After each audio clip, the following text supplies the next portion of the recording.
Please, everyone, to the table.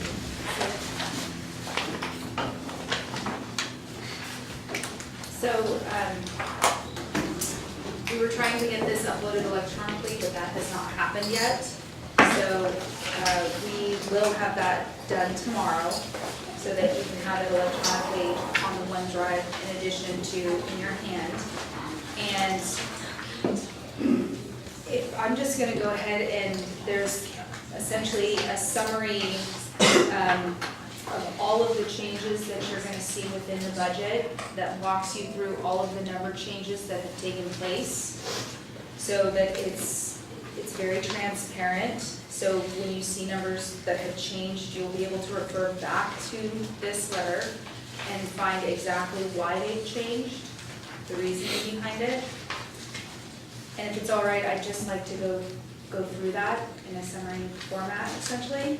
So in the general fund, on the property tax, and that's gonna be for the general fund and the street fund, the preliminary increased a little bit from the original proposed. So you're gonna see that that revenue increased for both funds, being in the general fund and the street fund. We did, based on the most current sales tax information, we did increase the sales tax revenue an additional $50,000 because that is still coming in very strong. To revise that number to over $2 million. And within, the third thing that changed within the plan, the fire plan, review and inspections, that number originally was $144,000 and has been reduced to $60,000. And that's a pass-through cost, so you're gonna see that on the revenue side and the expenditure side. And then I also tried to, the page numbers refer to the line item budget. So if you wanna connect that, you can. So on the expenditure side of the general fund, we, per direction of council, we reduced the salaries and benefits for the DMC code provision, which was $2,100. Within services, your total bottom line didn't change, however, you moved quite a bit around. So I just felt that that was of note, that budget, in order to stay having council meetings here at the Riverview School District, that those dollars were shifted around from the official publications, training, travel, and professional services. Under community events, this actually is probably one of the biggest changes. We are now going to start trying, in an effort to become more transparent, pull all of the overtime and the salary costs of essentially how the city supports these events. And we're gonna put it under one line item so it's very transparent. And that will be for the summer stage, tree lighting, and Duval days. And also within the community events, we no longer have someone that is doing the sound, and so we had to add that additional cost within the holiday lighting supplies for a sound vendor. Under police, you'll see that the overtime, their overtime has reduced, but it's just been, essentially it hasn't been reduced, it's just been transferred within the community events, into the community events. Under the fire intergovernmental, again, this goes back to the revenue of the pass-through of the $60,000. And what I didn't say is that recognizes the 120 building permits. That's what it's based on. So within the ending fund balance, the internal restriction to meet the resolution 0404 at the 17%, that has been met, and the unreserved ending fund balance essentially has been adjusted to show the available balance that is left to for amendments and whatnot. On the internal, under the ending fund balance, under the internal restriction other, there were some stage donations that were within there that have since been transferred to REIT, And that was shown as a held number on the first proposed and has since been revised. And then on also, per council's direction, that you wanted to see that the rec center sale dollars be held on an internal restriction for future direction. Under the non-departmental, we did increase the government facilities plan to $50,000 from 25. The interfund transfer to 503, the building deferred maintenance, is at 75,000. The interfund transfer to 501, and that's essentially the vehicle and capital equipment fund to fully fund the replacement costs. And then also there's the interfund to 501 from police to fully fund the replacement costs. Under the building maintenance, just in general, under the non-departmental, those have been reduced only to fund the utilities and the minor repairs.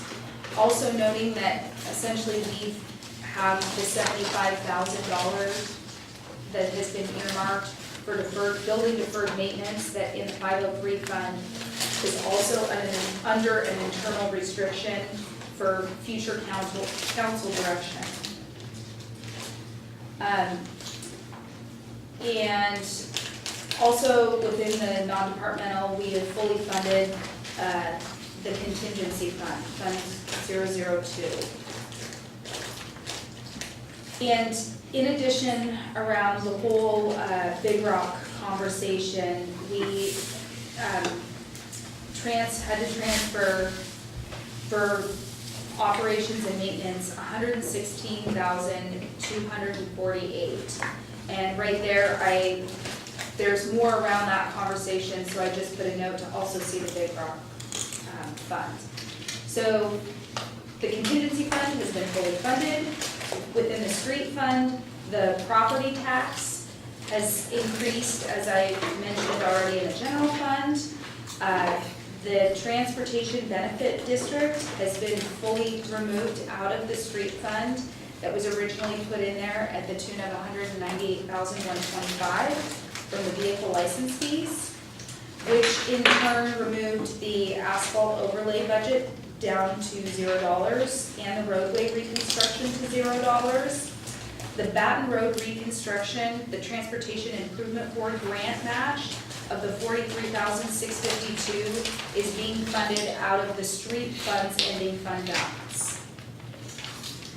So, brand new, we have created the Transportation Benefit District Fund, Fund 102. So that's a brand new fund that is just for the TBD that has, it's just showing zero. Basically, it's just the creation of it at this point. Under Big Rock, essentially, we are later within this meeting, hopefully going to have a conversation around revising the original resolution that states, in order to state possibly changing it for the future of 50% to the turf replacement and the other 50% to operations and maintenance. And with that, essentially, we also have talked about at the last meeting increasing the Big Rock activity user fees to reflect, to use the CPI or Consumer Price Index as a method of increasing the user rate. And so for this year, it would be 3.3, or excuse me, for 2019, it would be 3.3, and 3% is an estimate essentially for 2020. And that revenue amounts to a little bit more than $252,000, but we rounded down just to have that number. So interfund transfers from the general fund of $116,248 is still essentially the amount that we need to support the Big Rock Ball Field Fund, just to support the operations and maintenance.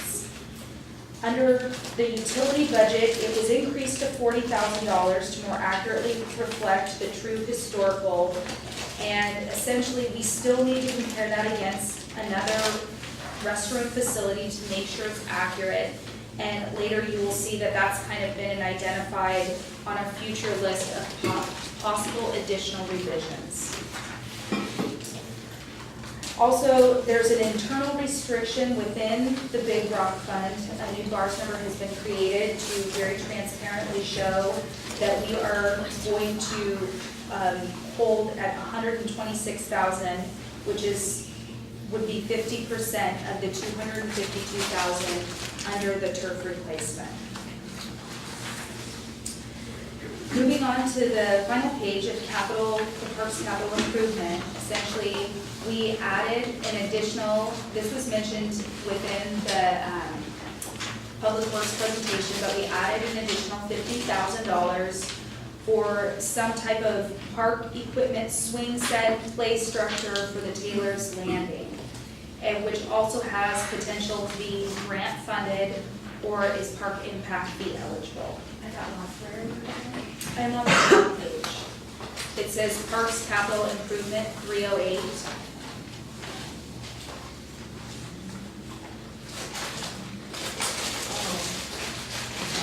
So there's a Parks Sunset under REIT, and I accidentally went there. I got lost. No, we're just going over this, I've actually listed exactly which fund to and what page number associated to the line item budget in addition. So when we walk away from this meeting and you're like, where was that again? It's, All right. so under the water fund, professional services, we added an additional $15,625 to support the staff workload analysis that was not, it was only budgeted within the general fund and not across some of the other utilities. So within the sewer fund, there's quite a bit of movement here. It just increases and reductions. The repairs and maintenance increased to $60,000 for additional lift station cleanings. Under professional services, we increased an additional $15,625 for the staff workload analysis, and then reduced some for the JWC contract for band screen cleaning to $10,000. It's about $5,000 per year. Within the communication and postage, we increased that account because it did not account for the utility billing mailing services, which is where it is charged. And also within, I think I accidentally skipped over that, on the water fund and the sewer fund and the storm fund, all the utility tax of the additional 1% was removed.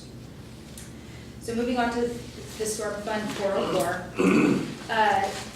With removal of that, within the original request, there was, under the storm retrofit, there was a request to have a sum of money put in there for grant match dollars, which is, we've been very successful in the past of receiving grants for the storm retrofits that need to be done. And so we put that back into allowing them for a grant match. And again, we removed the utility tax of 1% that was originally put in the original proposed budget to fund the turf replacement for Big Rock. Under the vehicle and equipment fund, essentially we have fully funded the replacement costs for all vehicles and equipment. The police vehicle purchases were reduced from 4 down to 3 Dodge Chargers. Public Works, the dump truck, the cost is currently under the vehicle purchases, but once we have more of a better idea of the amortization schedule, essentially when we do fund it out of a lease to own option, we have to show that to the state auditor under 2 different line items paying principal and interest. And so the money will just be essentially transferred from within that fund. Under the building maintenance for 503, the interfund transfers from the general fund are the $75,000 that we have previously talked about. And within the building maintenance fund, the revenue is coming into that fund, and yet it's also internally restricted under essentially like the ending fund balances. And so that money, that 75,000 cannot be spent without council's direction. We reduced the building maintenance for almost all the buildings to just simply utilities and minor repairs. The rec center utilities, one item that we definitely want to be completely transparent about, because there's a lot of conversation around that building right now, is that we only put $5,000 going into the utilities and some of the repairs and maintenance, and that does not cover the true cost. So if that building, if it's chosen to not sell that building, we need to put the accurate number of that cost of being $16,480. I have a quick question. Going on that line of thought, if it's not sold, would there be a potential, like the depot building or the DVC rents it out? Is there a ballpark of a number that, the community would be renting it out for? I'm just curious if that was thought of or. So we're updating our facility use agreement, which will have rental rates in it, and we should have that. I should have a city council, but the meeting on the 20th of November. So then the final one, the depot building capital, essentially we put the 20,000 or 50,000 from the 503's ending fund balance. We took it out of the 503's ending fund in order to put it into the depot building capital. And just at the bottom of this list, at some point you have to cut it off in order to produce a next budget so that you can get it out. But there are still some identified, essentially an identified list of potential future revisions before the budget is actually finalized. And to just briefly go over those, essentially the Main Street debt payment. So the idea is to, when that fund, we still have a couple finalizations of payments to go out within 2019, but when that fund is fully, Main Street is fully completed, the idea is to take some of those remaining dollars and at least have one full payment into the general obligation debt as a reserve if we had a slow year within REIT, and that way it's a safety net.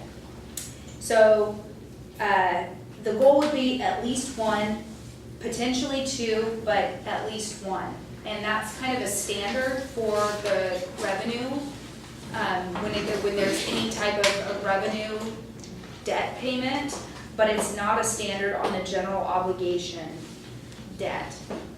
So it's taking that same practice and applying it to a different debt.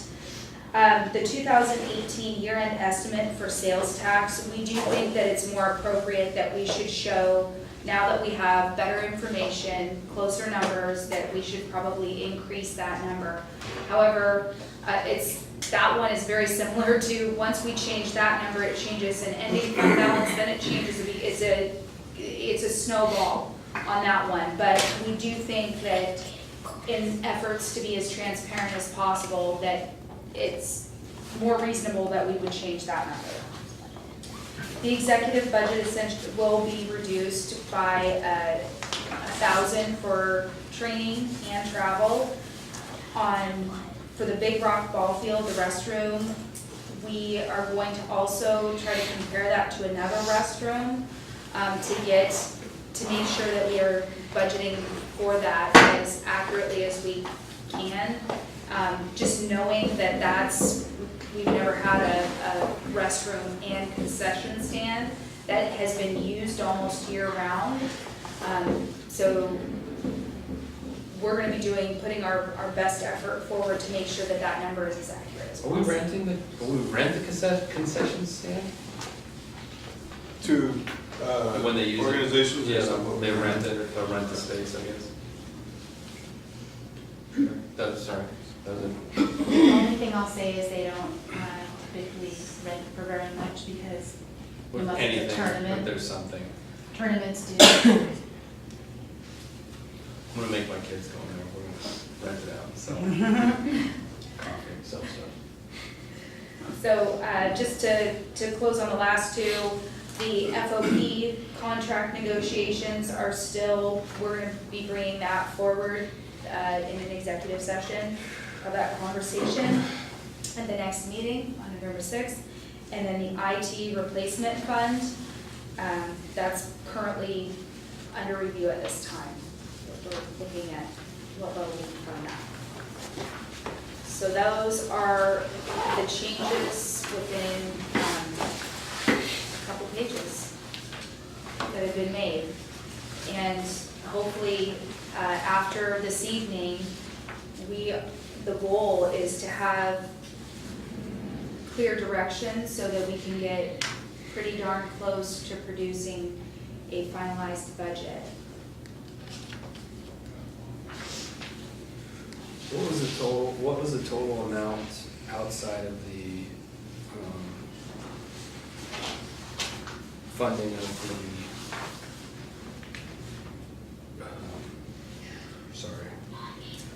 funding of the contingency fund? What was the total amount? It's 257,154, I think, about? Yes, 257, 154. 154, yeah. Was the total amount, other than the contingency fund transfer that was used? Say that again? So we took from the ending fund balance, we transferred, fully funded the contingency fund. Correct. And then we did some other interfund transfers of that ending fund balance. What was the total amount of other than the contingency fund transfer, used on activities expended in the 1920 budget? So the 75,000 that we talked about Mhm. for deferred maintenance of the buildings that was transferred to the Okay. 503, that has been identified as a priority with council's direction yet to be given on that dollar amount. And The cop cars?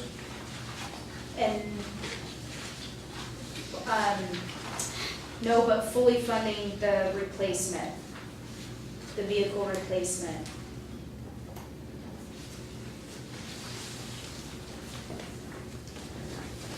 And then I think that actually probably would answer a lot of the future questions of just starting to go into this presentation, which, did we get Yes, to? we got it up.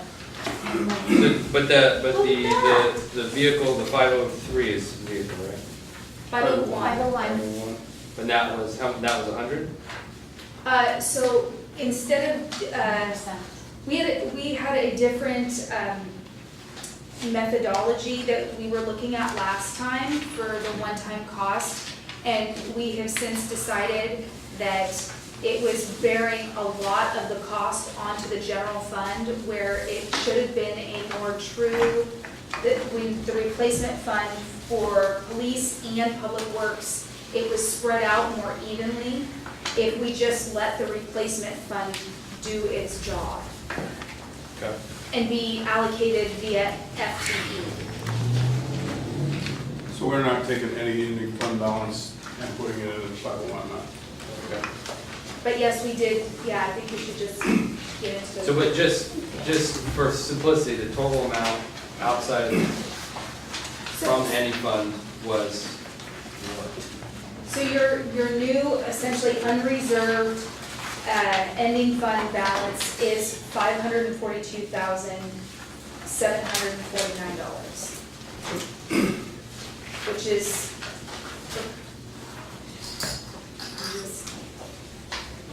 thank you so much. Thank you for figuring that out. Ready? I'll stand here. Okay, well, okay, go ahead. The beginning, oh, sorry, maybe, no? Yeah. Okay, so the beginning fund, I'm going over here, and we'll just communicate. The beginning fund meets the reserve at the 17%. We fully funded contingency, so the total, we transferred the 257,154, but you're gonna see the balance of that fund is now 494,527. So within the streets, the Baton Road, the Transportation Improvement Board, grant match at the 43,652, it is being funded out of the ending fund balance of streets, which does leave a remaining balance of $90,000 within that ending fund. And in the future, we are looking into possible street revenue enhancements due to the grading permit fee that a council member, that idea brought that forward. We're looking and doing some research on that, in addition to a waste management fee that is directly received into the streets fund. Under the building deferred maintenance, the total that we had talked about was $125,000, taking $75,000 of that from the general fund, and which is being internally restricted and will be directed out of the 503 fund by council at the direction at the time once we have the facilities plan completed. Or before that, if there's an emergency, right? So within 503, we took that 50,000, and we, from the 503, the internal service building fund, 503, we took $50,000 out of that ending fund balance and put it towards the building, or the depot building capital, due to the deck replacement that we know needs to be completed. Did you have Can we just put stairs up to the depot building? Or is that part of the, we own it, that has to be restored? That was That's- Laura's solution as well, and then I was reminded that we have ADA compliance, and that's why it comes down the path, comes around the building. In the perfect scenario, if we potentially have to lift that building up, by the way, we found out some additional information. So it could be where if we have to lift that building up, we could pivot it back that way, where the doors are, and then have a smaller deck. Do not need the ramp. Why would we need to lift up the building? Uh, Sounds expensive. Yeah, it is. We actually have a structural engineer coming in to look at it. There's been some additional damage that Brian and Public Works went under the building about 2 weeks ago, and some of the beams underneath have rotted. Wow. Is there any way we can get rid of that building? No. One of those kind of gifts. What is the agreement? I recall it roughly, but not Rapier and. The agreement, that's actually really good. Jody, could you write down and send us the agreement, because I looked at it a couple years ago, because we had wanted to rent it out for potentially like a boat, like rent some boats and some bikes, and the agreement was that it was to be used as a facility for meeting spaces, and so that kind of. Community service. But I can tell you that I have made contact with the family to see if Okay. there's some flexibility on that, and so I think we'll be able to bring back potentially a revised agreement, coming up in the future. I think there definitely needs, I mean, it's one thing to have one old building, but to have two, well, we got all old buildings, but to have two restricted, things, buildings that we don't have much use for and are very expensive to maintain, it's a significant burden. And with all due respect to the family, that's obviously, a very generous gift to the city, but, we would definitely support that, or anything we can do to do so, we have enough problems with buildings So I think if we have to if we have to lift it up, it's probably easier to lift it up at that time and turn around and have a smaller approach to access, which would make it less money for us to have to redo the deck. It is possible that some of the decking can be reused. The problem is it's rough cut, and so it warps a lot, but we could use a different Does 50 grand get you a Trex deck or what? We don't know, and that's why we left money in there. It could be potentially that other $75,000 that we have for you that's restricted. We'd have to come back to council if we need additional resources for that. But I don't think $50,000 is gonna go very far if we have to actually lift that building up. So, because it's a is it historical? No, so we're not bound like the other building. Correct. So we have liberties to Yes. architecturally alter. That's good. Well, I think it's definitely, I mean, I don't know, I mean, you start talking, you know, 125 grand on a building, we might seriously think about closing it in for a while. I mean, that could seriously hurt a budget of our size. And to think that we would spend $125,000 in a building that's empty and essentially turning into sawdust. I hear you and I understand you, but we have an infestation there now, and what we've been told, and we can get it confirmed again, is that we've tried to treat it. It costs a couple $1,000s each time we treat it. And you'd have to treat it about 3 times a year if it has an ongoing infestation. And we've had companies that don't want to actually come and do the work because we're fixing it. So it has termites, and so if we just, I mean, that was one of the things we thought about, is do we just shutter the building?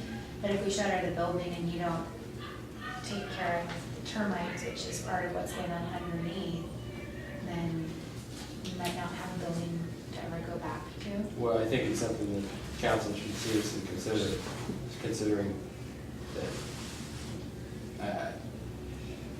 I think all options should be on the table at that point. We start, I mean, you could build the whole thing for, you know, we start, I don't know.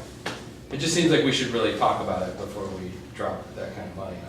That's why we're having a structural engineer go in while we're doing more information gathering, because if we hadn't had somebody go in recently, we wouldn't have known that we have to lift that building up, and that we now have, you know, beams underneath it. And so I think it's better like to peel it back and see what really is there, and then council can make a final decision. I mean, I guess just when you talk about all the ideas on the table, I know it's not technically a historic, you know, identified as a historic building, but are there grant funds or different things like that available? Maybe not, because it's not officially identified as a historic building. There's not a lot of money out there, you know, if it's not designated historic, so we'd have, you know, if you can, you know, if you have a legislative priority that goes and asks for X dollars at, you know, the legislative level, but is that where you want to put your eggs? Maybe not. I don't know. Yeah. So I think, literally, you know, maybe we see what is wrong with it, how much we need it to do, and what the expense might be, and then look at the options and what some of the solutions are gonna be.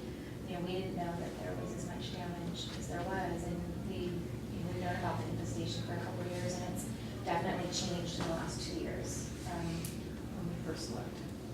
What's the revenue that we bring in on that from renting it? That's a really good question. I would have to. It I does think get it's rented. 13. It does get rented. Really? I think it's 13,000 over the One of our better used biennial. biennials, and it's actually increasing because there's, Yeah. that's right. It's increasing because there's so few rooms that are, even our visitor center and Rosewood are starting to see the uptick in revenue. So that's not a bad thing. How frequently is it rented? What's residual capacity? There's a couple of standing rentals that use it weekly, and then weekends kind of hit or miss, I think, because there used to be a group that used it every weekend for a meeting for like an hour or two, which is pretty common for a lot of our facilities. We have weekly 1-hour meetings.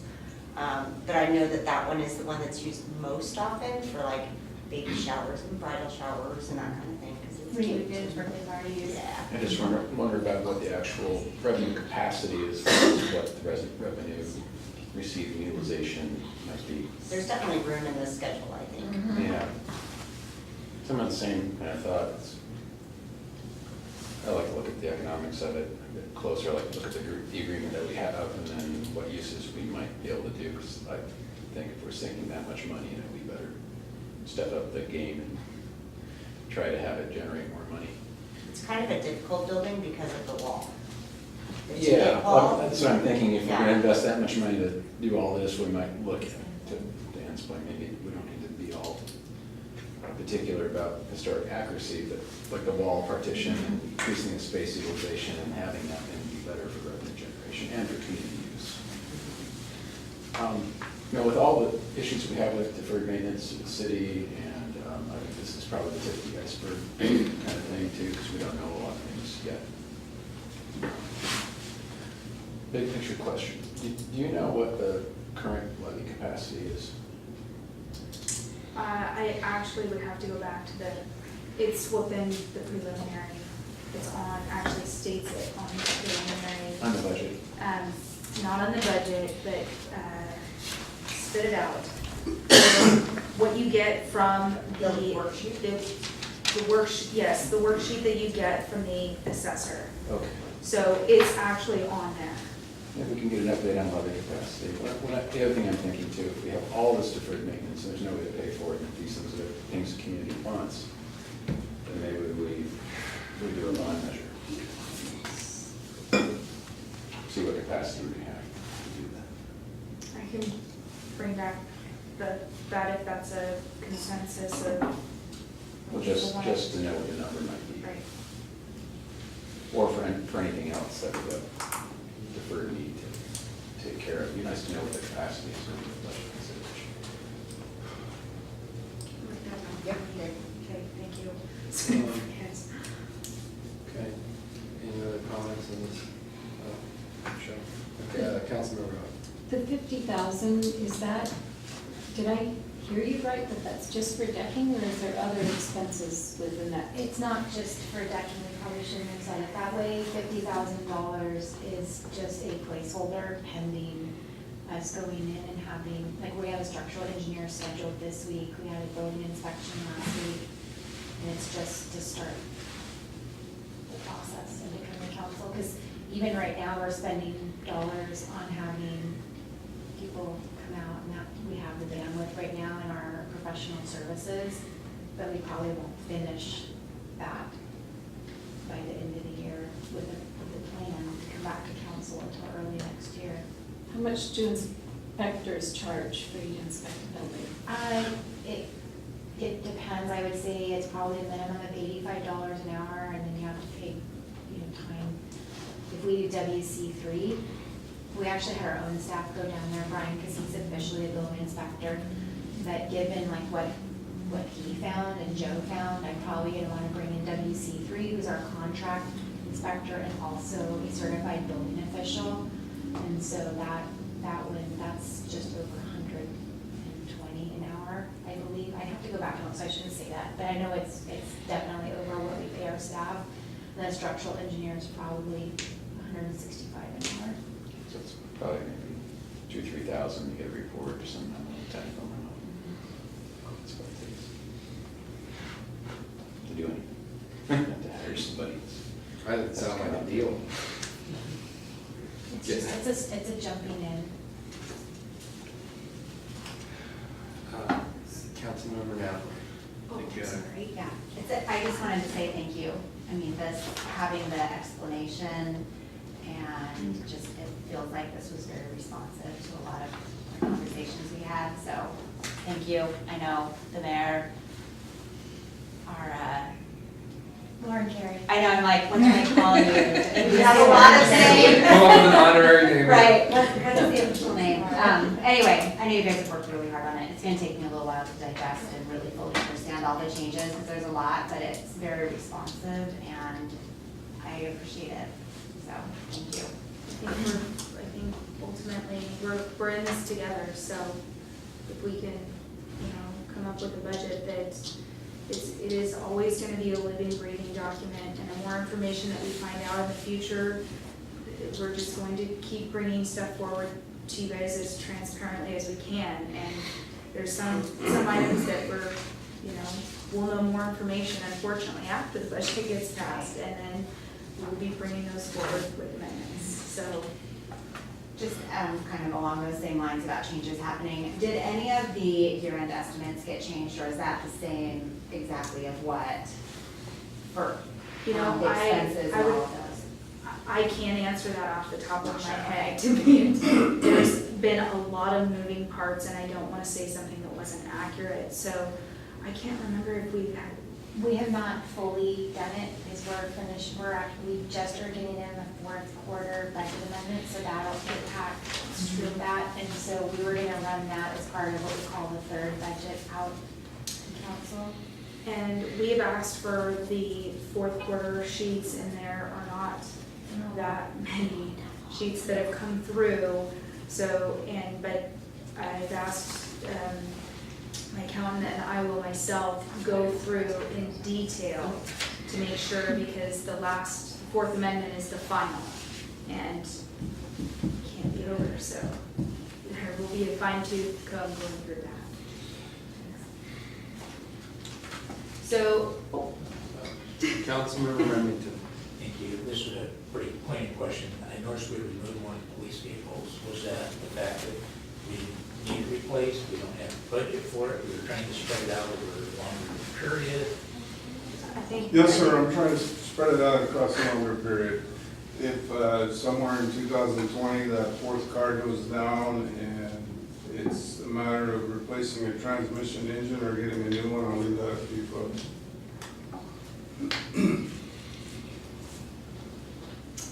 So essentially, we touched on it, but the equipment replacement has been fully funded at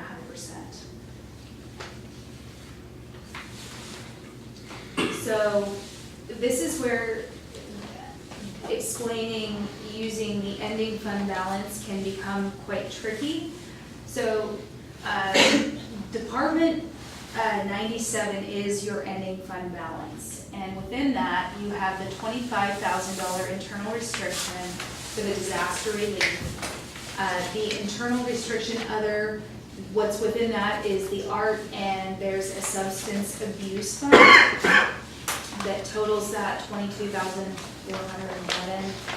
The $400,000 is the internal restriction for a city facility, which is the rec center, that's been identified to be held until further direction.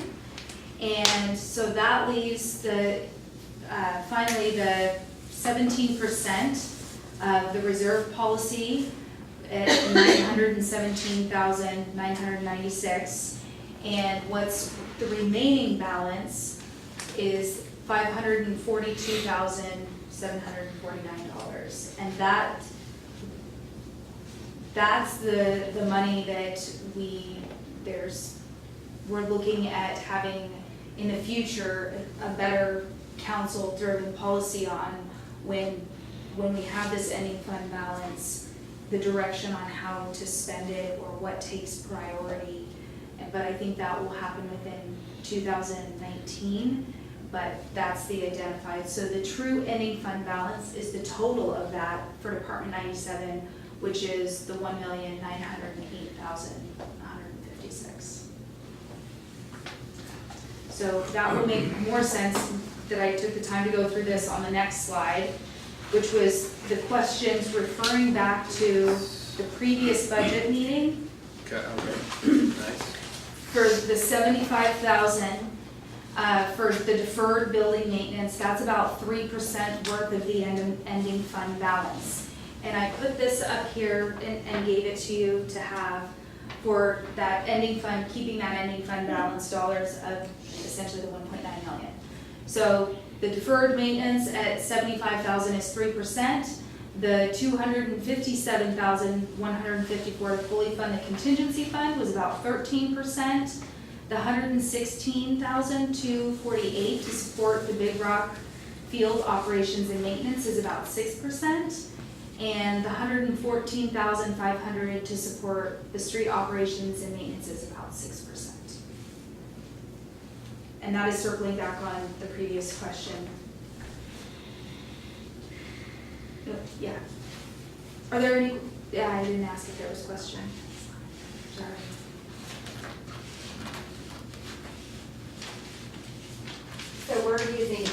fund balance for operations and maintenance? No. Essentially, to support, historically, the practice has been that last year, for 2018, this year actually, we spent 94,000 in general fund dollars to support the street fund. And that's why we are bringing forward the transportation benefit district. But we were using revenue, not ending fund balance to support those things.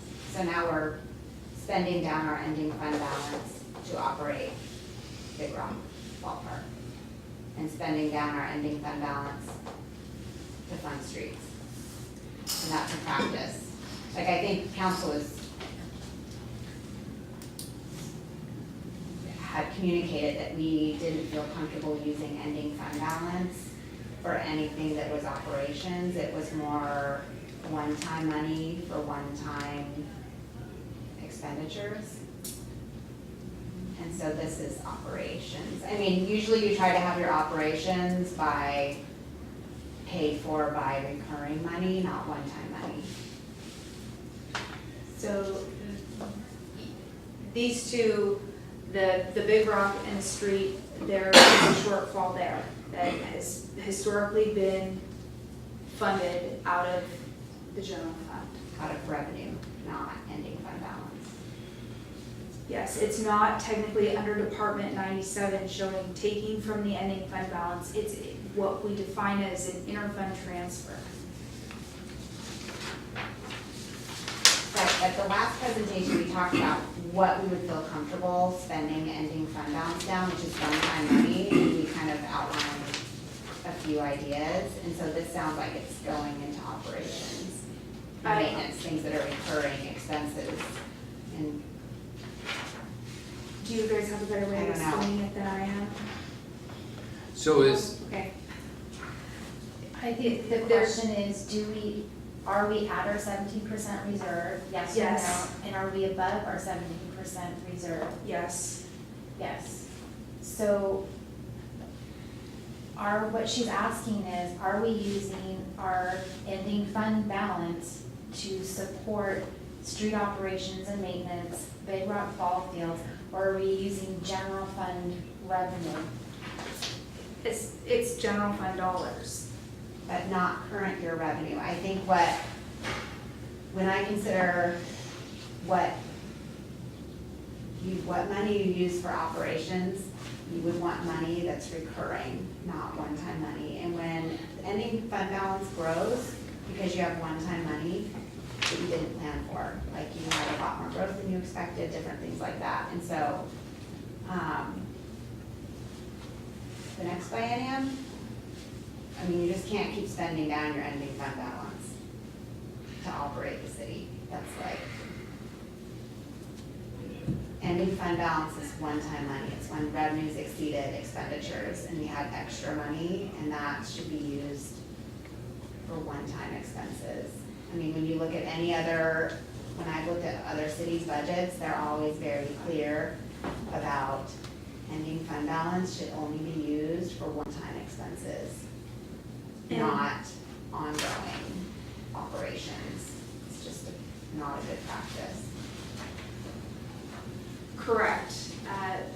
But these two are being funded under Department 99, which is the non-departmental, not coming directly out of the ending fund. It's an ongoing expense that's using up our ending fund balance. Is it just an accounting conversion from ending fund to general fund? Non-departmental? Is that the stream you're trying to explain? Yeah, it's, if you look under Department 99, it is just an interfund. So why don't you go to that page and walk us through it? Mayor? I think it needs to be pointed out as well that the reality is, this is all general fund dollars. You could plug a project in there and say that you're using ending fund balance, but the reality is the dollars come from the same place. from the general fund. So, we went back, taking all of council's feedback and tried to come back with changes that council was asking us to do. There has been some mixed messages on some things, so we're doing the best we can. But that said, I mean, you're talking about ending fund, general fund dollars, and one of the key challenges here is that, and which we are, as you all know, we're trying to work really hard at, is getting closer to having more accurate revenue projections, because our ending fund balance was at almost $2 million. And when we originally brought forth the budget, because of software issues and timing to get it out, we didn't have time to look at that ending fund balance completely and have over the last few weeks. And the reality is that ending fund balance has been growing significantly over the last several years. So at some point, it's appropriate to be using some of that money. And if council wants to switch out other projects, to switch it around where it's being funded for, that's fine. The dollars are the same. So, you're welcome to make that change and find out where else it could go. It will take staff a lot of time to do that. But, there really aren't many other options if you want this funded, or else you have to find somewhere else to cut, if you don't want to use the ending fund. So that's kind of the choices that are on the table at this point. So do we want to? So I have so this speaks to my question.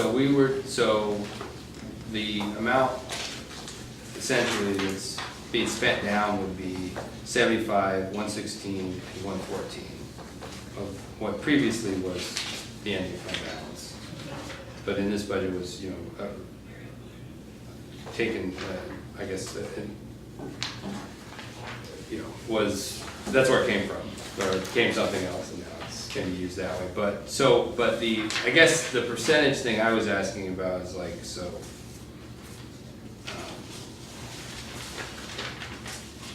You have, the question, so like, you have the balance, ending fund balance, it represents a percentage. So it's so the ending fund balance represents whatever, 30%. You take the 75% off, the $75,000 off, then it becomes X percentage. And then you take the 257 and it becomes the next percentage. And then you take off the 116, it becomes the next percentage down. And then you take off the 114. So did we take it down all the way down to 17%? Is that what? No. Can you walk us? Because I guess I was confused between the slide that's ending fund balance, Department 97. That's the unreserved, says 542 is the unreserved. Is that still there after this budget? Yes. Can you walk through it? Yeah, let's have our finance director walk us through the So if on the line item, if you go to page 18, towards the upper portion of that page, if you take the subtotal of services and start to scroll your finger up on the revised, you're going to see that the transfers to Fund 101 Street, you can kind of see the history too. So if you look to the left and you take that line item, like for the transfer to streets, you can historically see that within 2017, we transferred $50,000. For 2018, we transferred $94,000. And for the requested biennial, we are transferring $114,500. So there's essentially a history that's been established to support the street fund because the revenues do not fully support and fund that. And so we are looking at other revenue sources for the future to potentially enhance those revenues, being the grading permit fee that was identified as a source that is used by other entities, and possibly the weight management, the tonnage or a fee for their Can I ask trucks. a question? So we're Yes. transferring So just saying 18, we transferred $94,000. That $94,000 is from the general fund to the streets fund. Correct. Not the year-end fund balance. Right. We It's- didn't have to draw it's- down your end-to-end fund balance to Correct. spend that year, but this year it's drawing down our end balance to get. I wouldn't say that that's true. I mean, it's a cost to the general fund, and it is, but it's technically within the operating of the general fund. But we don't have a balanced budget at this point because we're spending more than we are projecting to bring in. Because when you spend down ending fund balance, it means you're spending more than the revenue you're projecting. Correct. And we're already projecting 14% more revenue than the last biennium. So we have a lot more money to work with, and yet we're still spending more than we're bringing in. I think that's how to understand spending down ending fund balance. It means you're spending more than the revenue you're projecting. And we're already projecting 14% more than we had the last biennium. So that's my struggle, is that revenues are up dramatically, and we're still spending more than our projected revenue, and it's depleting our ending fund balance. And so that's how I look at ending fund balance, is it means you're spending more than the revenue you're projecting. Can you do me a favor and get council the ending fund balances for the last 4 years tomorrow? It's, Or, no, but I mean, as far as, let's dig up some more information to show historically what that ending fund balance has been used for as well. Because I think we need to explain this better to the group, so there's a better context looking at this. I think that would be good. Also, any fund balance could represent many things: carryover revenue, unspent revenue. It could actually Class savings. cost savings, anything. And then so I think yearly would be good, but also, if you can just have to give us a pie chart of where these sources came from or something, just so we can understand, because I don't know if it represents unbudgeted revenue that we received already for this year, but still in a current snapshot of time frame.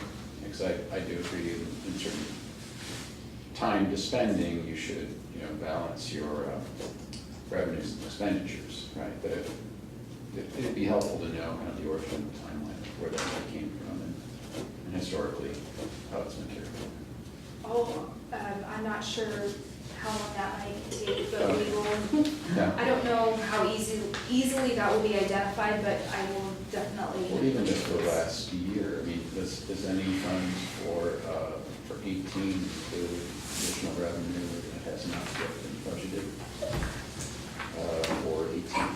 And that's part of what we were saying for like the sales tax, that year-end estimate, we feel is not accurate at the 990,000 that we put in. So we do think that we need to true that number up to being more accurate, still on the conservative side. I don't want to say that we're going to receive more money than we do at that.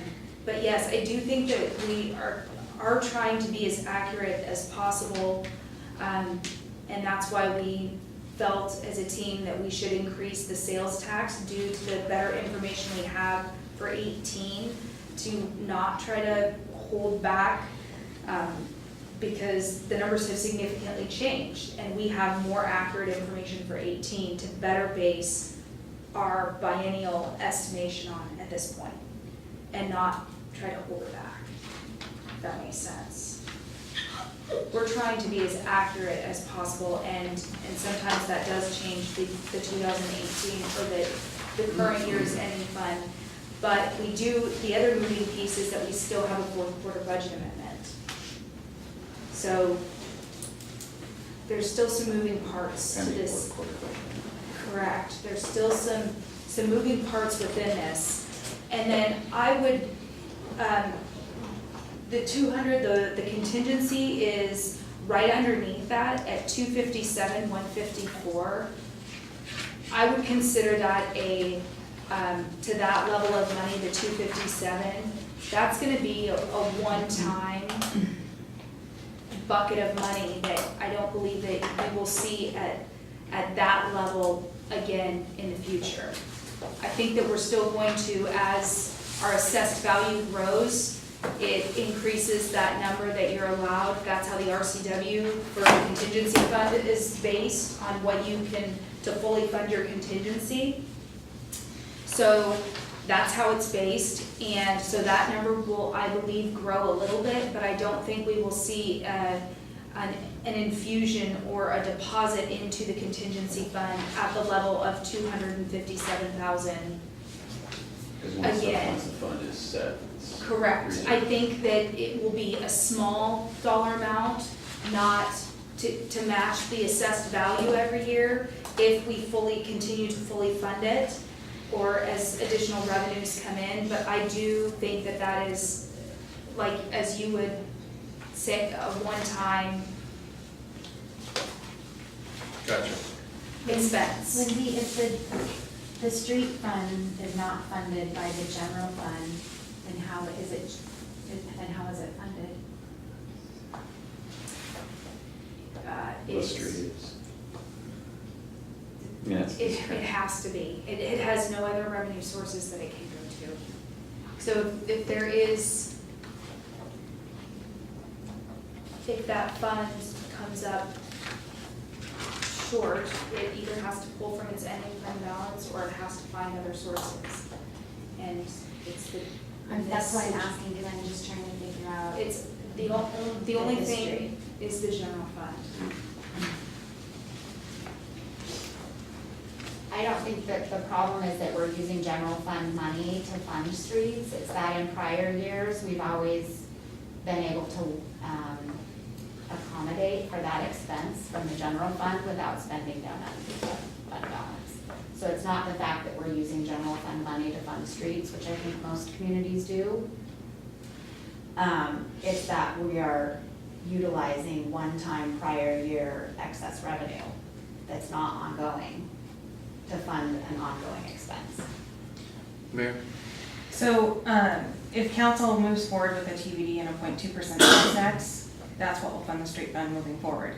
So, we have to have money in the fund in order to support basic work until and if a tax is approved by the voters and we start collecting that revenue. So, if somebody has a better idea for where the money should come from, we want to hear it, because we've been poring over this for weeks now. And trying to listen and do the best we can to make the changes council wants. So on that, the TBD grant, because I see now we're going to be supporting the Big Rock project. Part of this, that street fund will go into the Big Rock and doing that project. The TBD grant, does that have a shelf life that's going to expire here soon if we don't actively push that? We use the street fund balance to fund. I'm sorry, not TBD, what did I say? TID. TID. It's okay. We both That other It acronym. does have an expiration, correct, and so we're using the streets fund balance to fund that 43,000. But that's technically a one-time When does the grant opportunity sunset? That's my. Next year. Next year. So if we don't fund it by, when do we have to fund it by? early next year. Okay. It's worth it for the $385,000 Pretty much. or. Yep. Mayor? So I just want to point out as well that when you're looking at ending fund balance, when you look at some of our other funds that have different reserve policies, you have your restricted reserve and your unrestricted. And when you look at ending fund balance, especially when you're getting to capital, one of the things to keep in mind is that there may be unrestricted ending fund balance that might be saved up through cost savings or projects that didn't get done that's being rolled over to save money for other larger projects as well. So if we were to spend everything that came in every year, we wouldn't be able to fund future projects. So if we also think about things in that context, it helps show a little bit more about how these things work. It's kind of like a slush fund. Yep. I think the For good other thing projects. that would be good to know, Lindsay, and maybe have somebody in finance do the research, is with other communities, pretty much most cities have a 17% Mhm. reserve requirement, is what are they actually keeping, like what's the percentage? Because ours is obviously pretty well over 17%, which I don't believe is the norm, but I don't wanna say that without you doing your research. I only looked at a handful of cities, so I think that would be helpful for council. And I think partly that happens because I've been a little critical of this with finance, but it's not necessarily this finance or past finance, but we definitely have underestimated building revenue in the past, we've underestimated sales tax in the past, and so those really add up. We underestimated it was close to $300,000 last year that we left, I'll call it on the table, that, that you have the opportunity to spend as one-time money. Yeah, that's what it'd be interesting to know if we have revenue that's being basically banked in the ending fund. What was the time duration it took to make that? Because it may be more recent than accumulating over a decade. And I think that with the team you have now, and that we are going to monitor these revenues and expenditures and really ask all of our teams to do so, departments in addition, quarterly, so that we're being extremely, I know that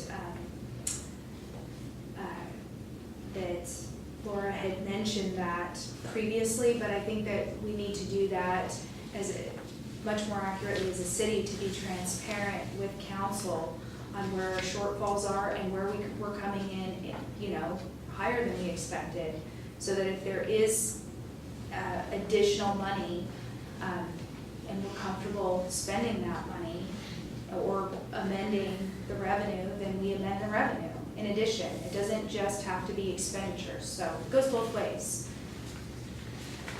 Councilmember Knapp.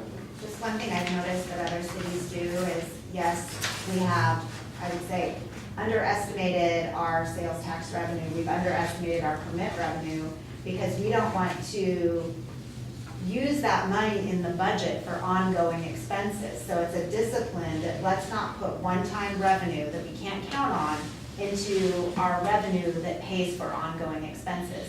Other communities use a different method. If they get excess revenue that might be growth related, they actually, I don't know, I think it's North Bend, they actually look at their sales tax revenue and they say, this much came from construction, it's gonna go into a totally separate fund, and it's not gonna get to go to general fund to pay for ongoing expenses, because we can't count on that money. So it needs to go into a separate, like, capital fund or something like that.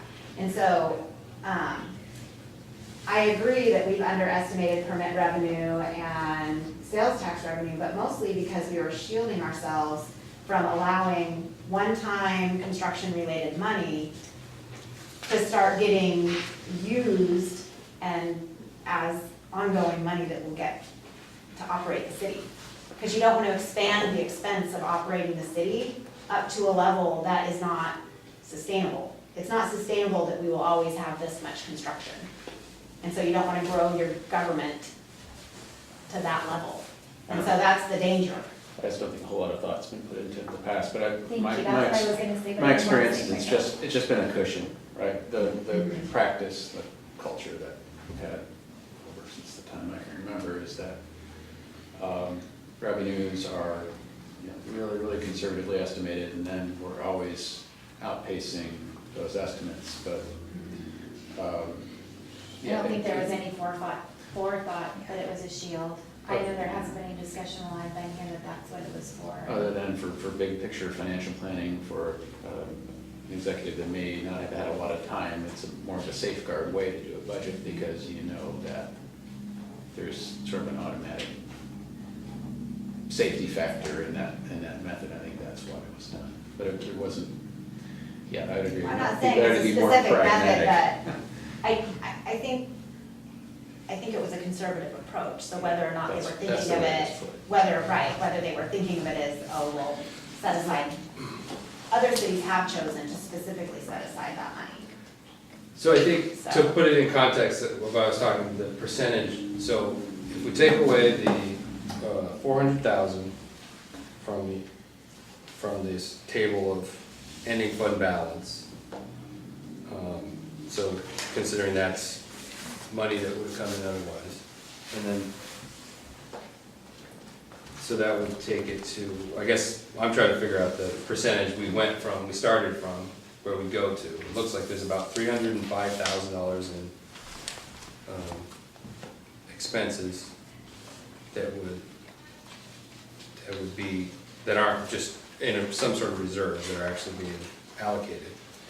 And then it took it from like 33% to 27 ballpark. So I guess that's what, it's still pretty high, the total.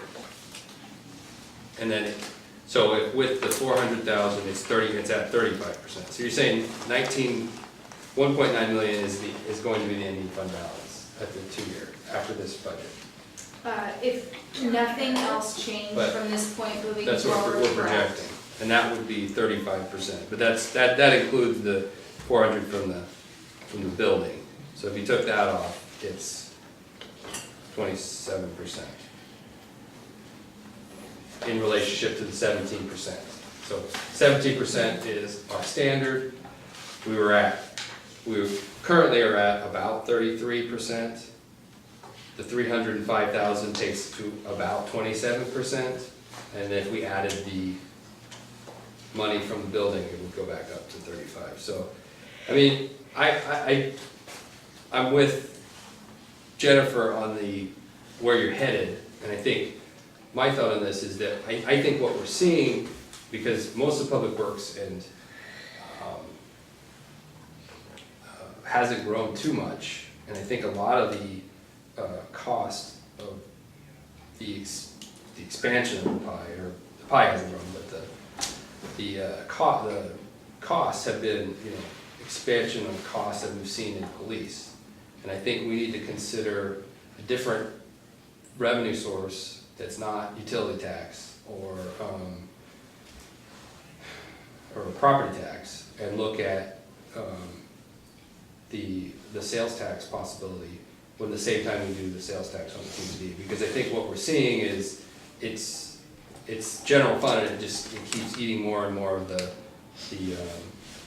general fund. And I think if we can't figure out some additional revenues that's directly tied to police, that at that point you look at level of service and you ask that question. And I think where we're at, the same conversation we had with TBD is why I think it would be a win, and I think addressing the issue that it's expensive. It's an expensive aspect of the city, and it's a large, it's 50-some% of the general fund budget, and I think I think that could help.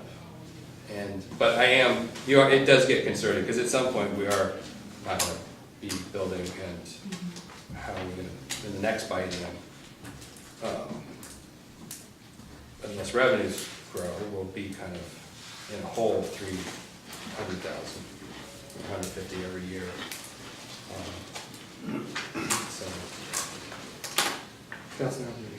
So, I think we are trying to move forward towards, with the TBD, we were trying to move forward to make that a more sustainable solution. And the fact that the percentage is as high as it is with what we currently have, there is consideration too, that the taxpayers want to make sure that we're just not holding on to tons and tons of money. So that's always something that's, to me, when we're talking about contingency, we're trying to balance that idea. You can't just keep hoarding more and more money and then asking for more and more money. So I look at this as kind of the ending fund balance and all of that as balancing that out, but I do think that the discussion of moving forward to figuring out how to create the M&O for our street fund is definitely where we have to find the solution. It's not so much here, it's in what are we going to do with the street fund and how we're going to fund that, because that's the real big question I have.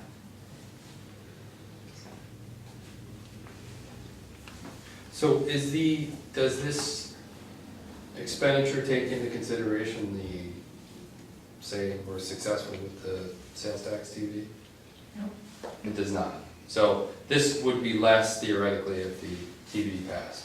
It wouldn't necessarily be less with the tax because we wouldn't collect the tax. If we went to vote, this would be in the. April next, of 2020. Yeah, But that'd still be part of this budget cycle, right? yeah, but we don't wanna, it would be, it might be dangerous. No, I'm not saying that you should include, but keeping in mind, council, that this dollar amount doesn't necessarily take into consideration the TBD, I'm assuming. No, it doesn't at all, because council hasn't directed us yet. Mayor? Just one more thing to remember about the TBD as well, is that, to my understanding, is that TBD dollars aren't used for staffing, they're used for projects. So, that's another thing, it's gonna help us significantly, but it will not help us in the staffing side per se, unless you're tying, projects to, staff work as part of the project.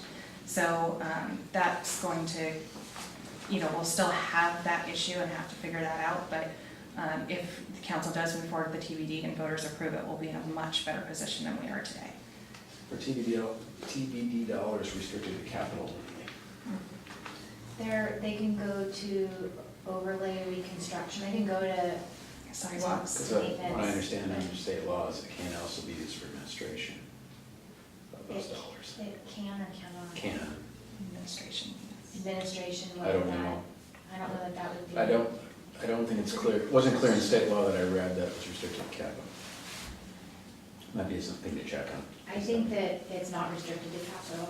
I think But it it can is. go to operation and maintenance, which isn't Right. necessarily capital. I do know that for sure, but I It don't know can go to that. human beings, that's all. Yeah, I don't know. I think that'd be something to check on.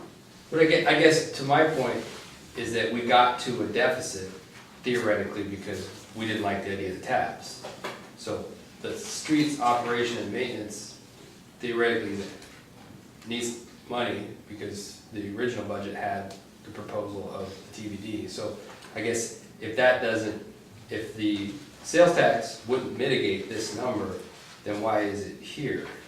I guess, does that make sense? Yes, that makes total sense. So, and I'll let Lindsay say, but we dropped the overlay and reconstruction to zero, so that 114,000 is just going to essentially pay To backfill.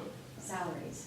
Salaries, streetlights, and Sand, gravel, salt, street street cleaning, cleaning. just your true operation. I thought I thought the streets revenue was 900,000 and 600,000 was people. You can look it up real quick. I thought that's what we went over the streets one. Lindsay, can you just tell us which page to go to real quick? Yeah,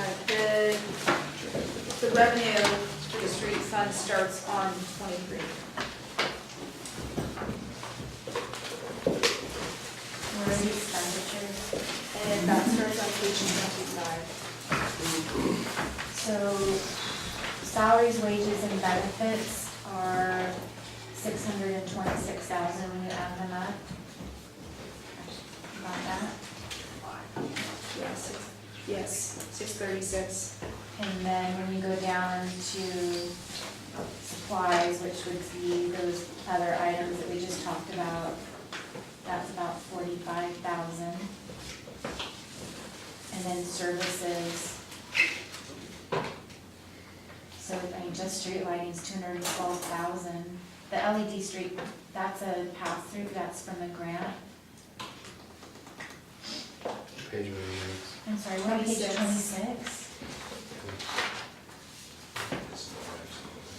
So 25, the bottom of 25 and the top of 26.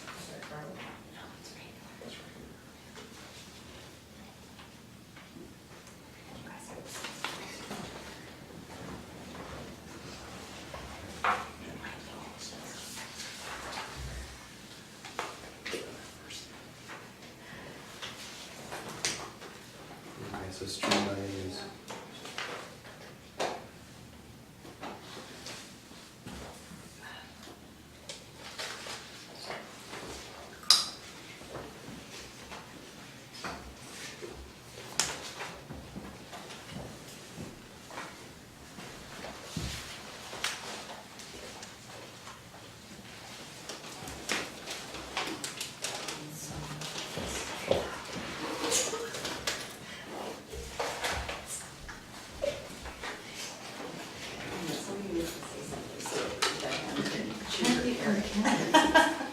quiet in here. Need some dinner music. Have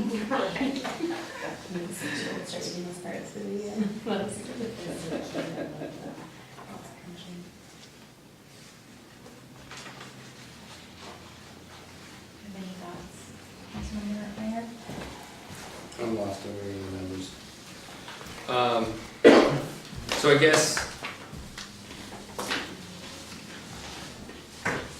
from a layman's perspective, I guess that's the question is if the removal of the TBD, which was, I guess, about 100,000 a year 198,125. total, For the car tab, the vehicle, I'm sorry, I should refer to it as vehicle tabs. and that was restricted to projects. We had allocated it to, To be restricted to the roadway, the overlay, asphalt overlay, and the roadway reconstruction. It was basically a part of, I would say, your pavement management system. And those all went to zero, except for the 40 grand, which came from the ending fund balance. Correct. And then, so where does the 114 deficit come from? Was there things added, or is that, When you look at. because it was balanced before though, right? No, I don't believe we balanced before, and that shows from 18 supporting at the tune of 94,000. So if you want to refer to like a different, the current year, we've also supported that fund this year, which is 94,000. So we did use ending fund balance to support it. Did the previous budget, but just the one we just had, did it Yes. have a expenditure of 114 from the general fund? And so if you look at page 24, under the other financing sources for the transfer, there's where you're gonna see the comparison, the requested and the proposed. So if there's a change, you're gonna see it. Was this the one that had $3? Which one was the one that used $3? That was Big Rock, okay. But that actually was the next slide that we haven't quite, I don't know if we wanna keep going or if we. Well, I guess I'm just not clear, it was balanced previously. It was balanced on the assumption of using the 114,500. From, And it was also balanced on the assumption of the TBD. And the utility tax. And the utility tax, Yeah. okay, that makes sense. The utility tax wasn't flowing Utility tax through didn't- that was in the- here. That wasn't included, it was budgeted. And the TBD never counted either because they took out $160,000 worth of projects and now we're depleting streets ending fund balance by 40, so that's a complete wash. So the TBD is a wash. Taking that out is not why we're suddenly depleting ending fund balance. It's not. But the utility tax was in the preliminary budget, isn't that correct? Correct. The utility tax on the Can revenue. we just go to the next slide, please? And maybe if we walk through Big Rock, it might answer some more of these questions. So essentially, we are proposing to bring forward a revised resolution to the current resolution we're gonna call it a 50-50 split. To do the turf replacement, and this was, we talked about this at the last budget meeting, the 50% turf replacement and the other 50% to go to the operations and maintenance. So that user fee revenue is going to total very close to the $252,000. So $126,000 of that from the user fee revenue is going to be put away and is actually identified into an internal restriction at that it's gonna build every single year by whatever 50% of the revenue is for the user groups. And then 50% of it will be used for our operations and maintenance. And we were also talking about the idea of having the user fee rate increased by the CPI. So based on the Seattle, Tacoma, Bellevue, doing the July to June, the future, for the current year, the future would be, for 2019, would increase the rate by 3.3%. And then just to put in an estimate for 2020, we just completely estimated that would be at about 3% to be safe.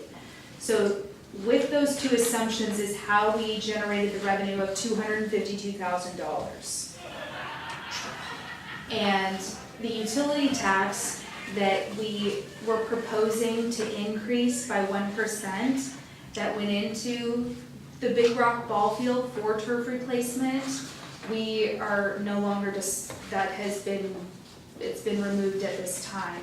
And this current budget reflects, it was put on the expenditure side within the water, sewer, and storm fund, but it was not put into the revenue side under this turf replacement, under the internal restriction on the revenue side until it was discussed and brought forward to council. And so. And this one makes sense, because it's about the delta between so when we removed the utility tax, it created a shortfall of approximately $126,000, and then twice that, 200,000, and then it was that amount was halved, because half of the revenue from the turf fields, the amount saved was halved as well. And so this one makes sense. I guess the streets one still doesn't, I'm still not seeing what that, but this makes sense. So, thank you, this is good. So I'm just, kudos for this part I'm with you. So Lindsay, so go back to the roads one, or sorry, streets, and Keep going back. explain.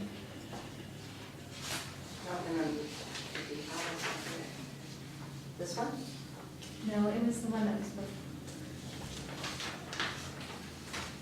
the dollars that were taken from the This. the 114. So how did we get to the $114,500? It was essentially the shortfall in order to operate the streets fund.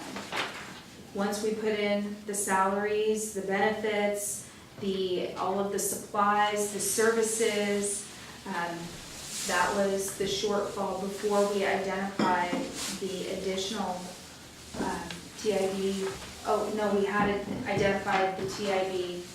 We just were taking it from the transportation, the TBD dollars, the Transportation Benefit District dollars.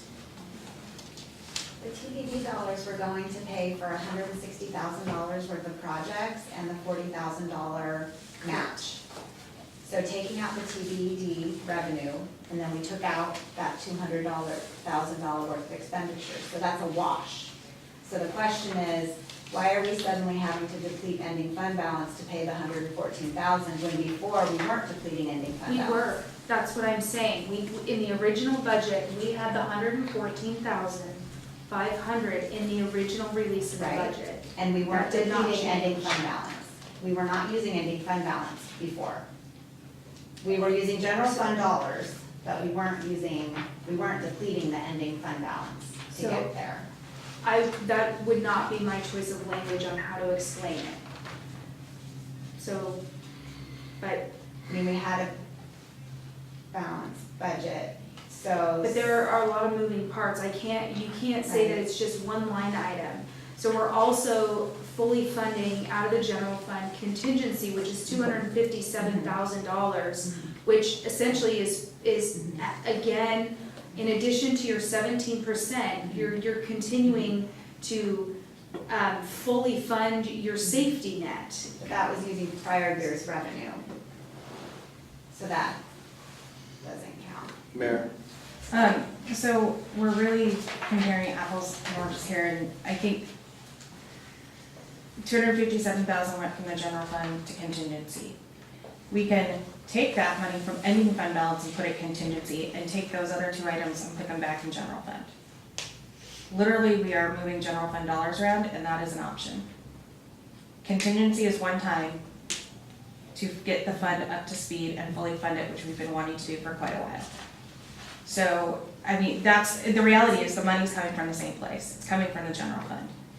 It's semantics to figure out where we pull it from at this point. And Contingency is coming from ending fund balance too, that's something we weren't doing before. general fund. So. Ending prior year's revenue. Right. So, you know, you guys have options, but the bottom line is if you don't wanna support, you know, there's nowhere else left on the money side, so you either need to cut something or make suggested changes to where you want this to come from. That's kind of where we're at this point. And we're open. We just wanna make sure we have a balanced budget, and it is actually normal to spend some funds out of any fund balance. And we're not asking for decisions tonight because you did just hit There's a this decision page. budget. There is, because we'd hoped to get this to you earlier, obviously, but it's hard when we're meeting, we've got like 1 week, you know, kind of back to back. It's taking us a little longer to get there than if we met every 2 weeks. And so we understand by not giving this to council this evening that we can't ask for decisions. This is really just an explanation of what we've done as the second run of the budget. And it's okay to say, you know, yes or no. I'm just trying, thank you. Since now I'm interested in the question, what I understand the question is in this current revised budget, where are you taking the funds, the general fund? Probably start general fund, that would be the question, or other sources, compared to how they were done in the original budget, which I understand this 114.5 had a certain, by your explanation, not by the math, but by your explanation, had a certain component of TBD dollars previously.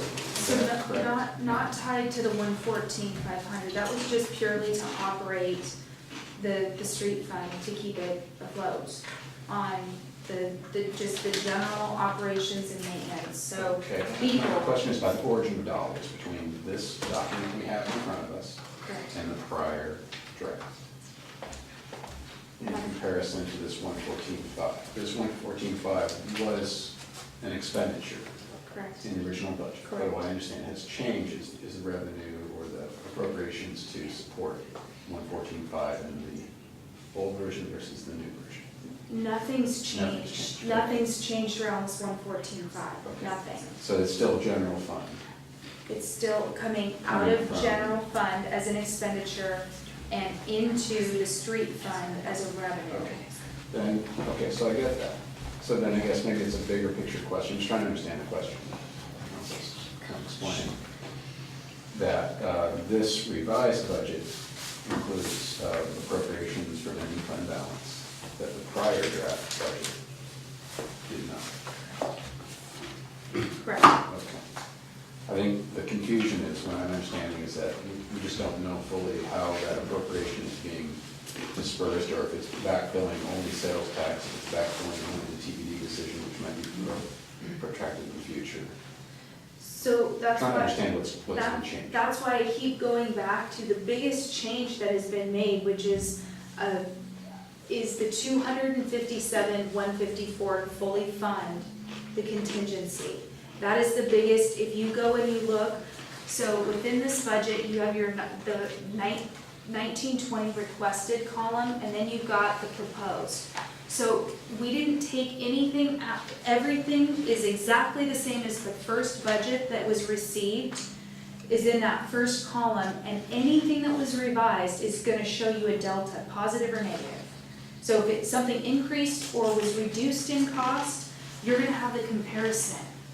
So if we go back to the general fund, under the Department 99, and look at the contingency, which is on page 18, the transfer to Fund 002, which is a contingency reserve, the original request was to put $120,000 into that, and that was the remaining balance of what was left after paying for the deferred maintenance on an estimated cost from the rec center sale. Council very clearly identified that they were not comfortable with that cap. So we have since taken that completely out and held it reserved at its own line item. And then, but to fully fund the contingency fund, which was also something that was voiced very strongly, that's the dollar amount that we have to transfer into the contingency fund is that $257 to make it whole, fully funding it. If you look on to page 21, at the dollar amount of $494,527. So part of what your general fund, Fund 001, is using the ending fund balance is to support another fund that supports the general fund, but within this contingency fund, you can't spend $1 out of that fund without council's full approval. And that's the language written around the reserve resolution 0404. So part of what is drawing down, as you would say, the general fund dollars, is funding another fund as a safety net that, this gets a little tricky to explain, but that's one of the biggest drivers. I don't think anyone in this room has a problem with setting aside $257,000 from ending fund balance into a reserve. I think we totally get that. My concern is, as I said before, I'm sorry I'm saying it again, is spending down prior years' one-time revenue from development to operate our city. But I think for kind of clarity of process, I think it's important that, this is something, we're talking to each other too, so it's important that, the staff is an instrument of our will, as is, of the execs as well. So I think it's important that we are communicating to each other in terms of selling our case, and I think that's an important thing to keep in mind.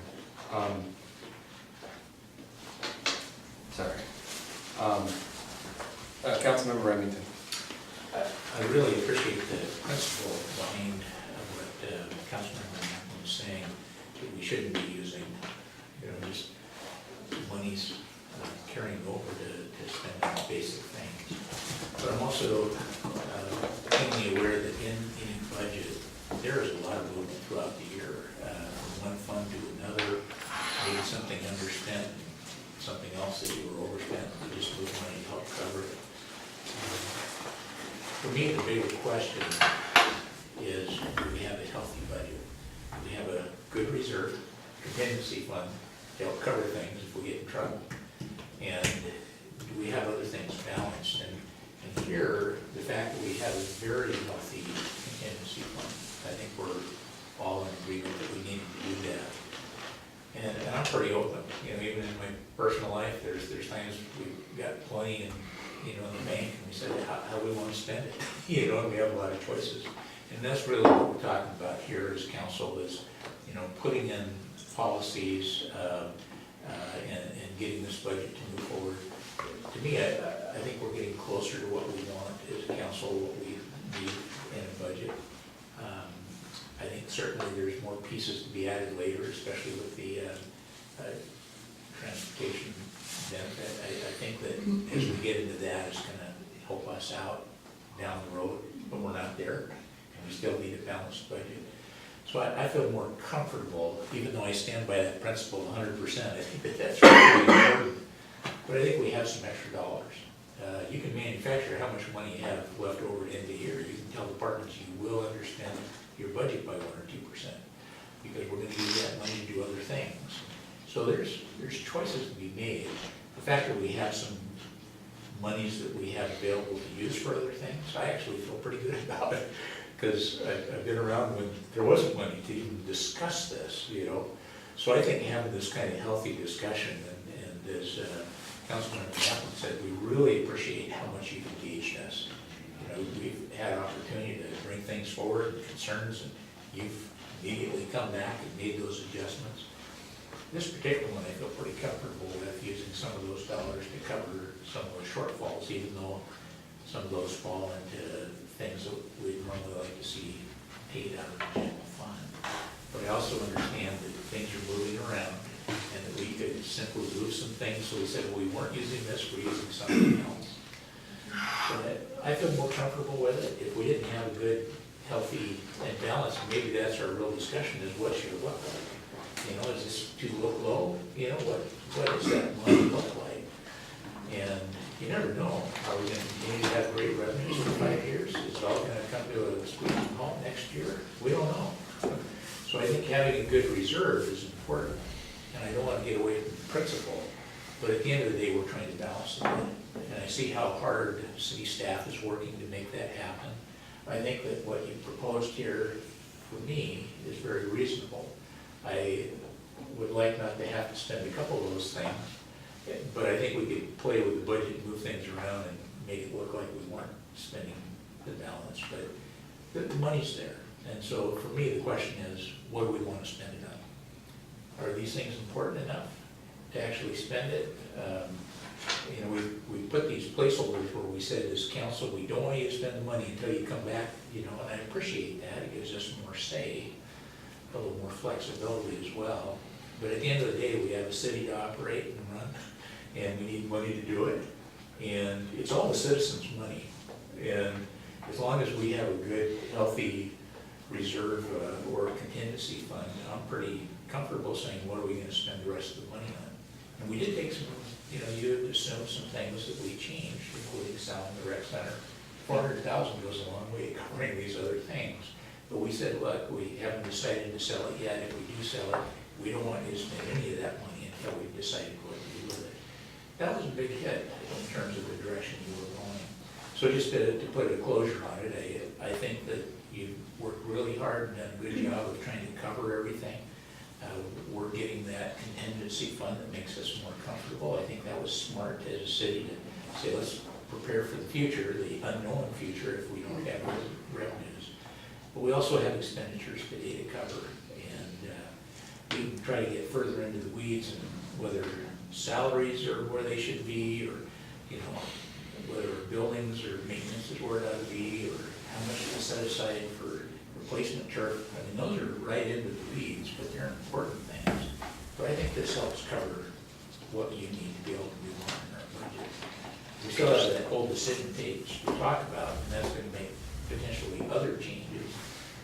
But I'm not trying to ignore that very important principle of not overspending. I mean, if your savings at home is just disappearing because you're spending it on, you know, something's got to change. But here we have extra money. And I think that, at least in my mind, I think we have a healthy reserve of a contingency fund. The other money's how it gets spent. I think as long as we're balancing the budget, I feel pretty good with it. Because this is a very complex process, a lot of different funds, and at the end of the day, we're trying to cover it all. Yes. One comment, and I'd like us to move on to the next slide and move forward. Is it possible, because I see our sales tax reports, I think there's a component for construction. I mean, do we know, even for 19 to 20 per year, what we're anticipating comes from construction sales tax source? We could probably,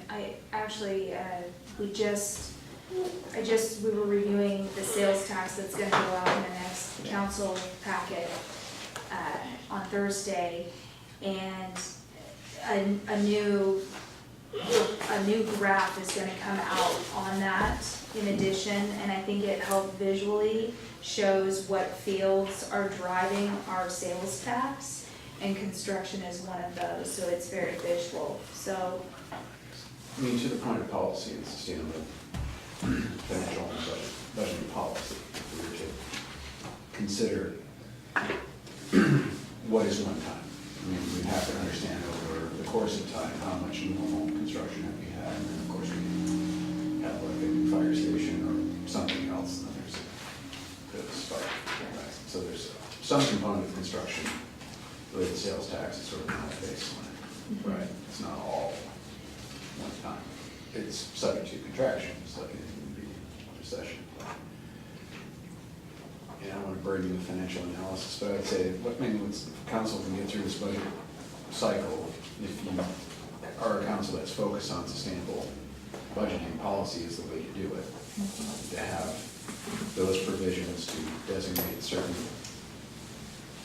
allocations and of revenue to certain specific provisions and types of projects versus operations and maintenance. And you also have to have a discussion of what is operations and maintenance compared to capital. If you defer maintenance long enough, you end up in capital. That's what happens. But you'd have to, I mean, those would be policies, I think, and there's a lot more work to do. And I think it's a good time, and this is, I'm really glad that we have the council we have now, because no one has had these discussions. And so I'm really, really proud that you're all here talking about this now. But I think that moving forward, maybe some additional data, and then having the council agree on what your financial and budgeting policies are, then the next budget cycle shouldn't be as much of a surprise, right? Because you should have a draft budget released to you with the policies in place and how it was built. But you know, you're doing a lot of work with this process right here. Yeah. Because you're like, what are we doing, or what have we been doing, and is that the right way to do something? And then we're trying to understand, trying to make up policy at the same time. We're trying to find slots to put the money in. The next biennium will be the couple years of a lot of policies. So that been identified that we need, and I don't think that identifying the delta of within the construction tax of where we're comfortable that it's the norm versus what would be identified as the one time.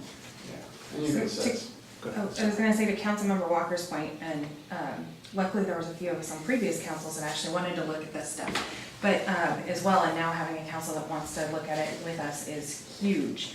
But we've already been making lists of policies, for example, not having an ending fund policy of specifically what should be used is a challenge. We need to go back and look at some of our reserve policies. There's a couple of our funds with reserves that it looks like there's been a specific dollar amount put in it, and then it just goes up by a CPI, and that's not necessarily reflective of the growth in infrastructure and reflecting proper asset management planning. So those are the policies that we're just a tip of the iceberg of the things that we're going to be looking at over the next year to try and get changed and have more stable budgeting policy. And to Councilmember Walker's point, it will provide more stability to council as well. And knowing when you can read a policy and see where money should go, you know what questions to ask if you have new staff people in play that may not have known this, or you have reference for staff people to go as they're developing their budgets and make it a lot more transparent and simplistic as far as determining what dollars go where. So that's definitely a high priority, getting through this first biennial budget and then starting to develop those policies and getting a citywide financial policy is incredibly important to us at the administrative level. And we're actually have a draft already, and we are working on that. So it's in the process, but I don't foresee it happening until 2019, after this whole process is completed. So I have one last brief thought, if any other council members have something they want to touch upon. So I will move on, I promise. But, so I think with this one, I have to look and see. My point is that from the last iteration to this one, that that I want to understand does that 114 represent an increase in between the two budgets someplace else?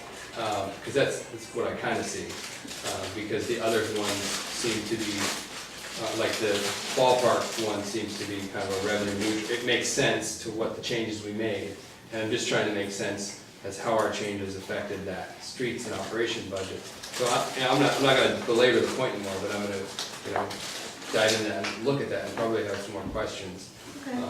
And try to identify where that other 114 came from, in terms of our thoughts. But then also, I think,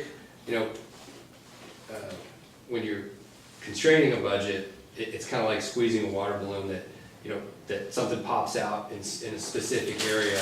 And to some extent, that can be controlled, sometimes it's not. But with these types of choices, we're making choices into the future by stating that these things are now not funded. Similar to the city manager position, that it becomes unfunded, and then you have to find funding for it. But I would just say that there's also the possibility that council may at some point exert downward pressure on those points and push them back in, and it might need something else to pop out. So I think I don't know, and I agree with Councilmember Remington and Councilmember Napa in that we appreciate all the effort and the work that's gone into it and the listening, and we're trying to listen as well, and so thank you. All right.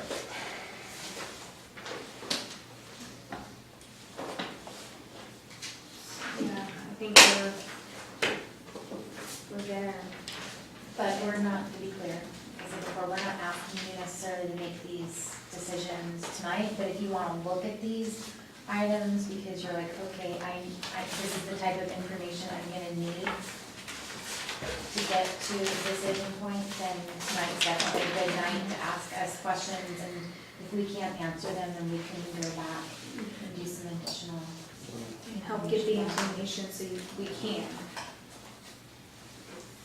I mean, some of these things maybe we need more discussion on, but I guess the big issue is the thing we started our meeting with here today, right? Touring the building next door. And I think maybe this would be a good time to continue that discussion or see where we think we are on that. It's just my thought. Okay, on the sale of the rec building.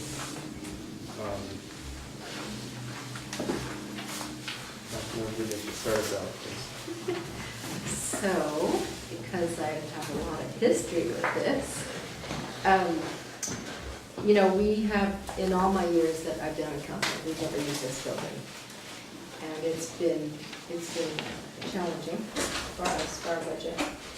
And we've spent a lot of public dollars to maintain it. At some points, I felt we were subsidizing. And it really doesn't provide a high benefit for us. And when I think about that building and what we put in and how we would manage the taxpayers' dollars, I think, and we've discussed this many times, with the lack of a high benefit for the public, that if we can sell it and earmark that for the future of the city hall, that would be something that I think we are always discussing this building problem. So at one point we were in the fire station, then we moved here. So it's not, I don't see us as like being out on the street with our city council meetings. We're never really going to have a city council meeting in that building anyway.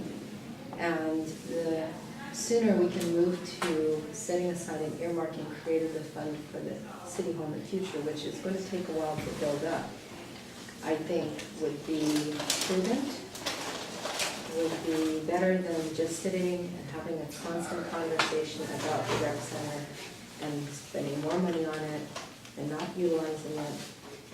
And that's kind of what we have discussed for years now. So it's just to give you history, it's been discussed for years. So it's not new today. It's been around and we have discussed this for many years. And I think, you know, it's now in our hands to be responsible and do something about it. Here's something. Councilmember McKay. I have, and I've said this, you know, before when we kind of did a tally where we stood on it, I'm not opposed to selling the rec center. My main concerns that I would really need an answer to make this decision is where are we at with the visitor center and repairs? And I mean, is it something that if we start making repairs on the DVC and we open up a black box of who knows what's going on, are we willing to spend the money to fix that? And if we are, then I'm comfortable selling the rec center now. If we're worried about what that money could be, because the concern is we need a meeting place. We need a place for people to meet. The depot has issues also, so I guess what I'm saying is where is planning commission? Where are all these groups that would be displaced? So, you know, overall I'm okay with going in whatever direction the majority feels here, but the rec center's in pretty decent shape. And I have personal experience being in there with a variety of uses, from craft fairs, board meetings, to orientations, to all kinds of different events that I see the DVC being used for. And so my only concern is the amount of money that would it cost to bring the DVC up to ADA standards and also to make any repairs. And then on top of that, the depot building, and also knowing that the depot building brings in a pretty nice revenue for getting rented out. And that I know when the preschool was in the rec center before, they rented out for birthdays, the same thing as the depot, I think is pretty popular for that kind of stuff. So thinking that if it was rented out on that same kind of basis for events, parties, whatever. So that's my main hang-up is how deep are we willing to go in the DVC with repairs? So, Councilmember Eden. at one point, the rec center was not available for us to do anything with it until it was refurbished and everything. And then the people who are meeting currently, there was a point when the library was a library. It was, that little building was a library. So however that was utilized, but we now also have a new library with meeting rooms as well for those groups who want to meet. That's available. I think you can even rent school district. They have a policy there to rent their facilities as well. So, you know, the point, I guess, my concern is the nuts and bolts of the city. That's a priority for me. And I would love to offer buildings for everybody to utilize. But when I look at the priority to run this city and the operations, I have to think of the priority of City Hall and what are we going to do about that? And that's my biggest concern at this point, is if we keep delaying and putting it off and our current structure is not up to the standard it needs to be, getting a city hall is going to take years, and if we don't start at some point, I feel like it's a responsibility. We have to face it and do something about it. Councilmember Napoli. I think, I don't think anyone disagrees that if we do get a city hall, that that building wouldn't be something we would keep once we would have a new city hall. But to Amy's, I cannot say people's last names. Councilmember McHenry. Councilmember McHenry, right now we do have a need for meeting space. And if for some reason we weren't able to fund repairs to the old library, we would, if that building is gone and then we find out we don't have the money to repair that, then we have no meeting space for the community. And so whether we keep that building a little bit longer, it doesn't mean that that capital will go away that we can use towards the city hall. We would always have that to sell at some point. So the question is timing. Is right now the time to surplus that building? Is there a chance we will need that space in the meantime until we get a city hall? I don't know. I think that's hard to know. I think a helpful piece of information would be how much are the repairs gonna cost at the old library?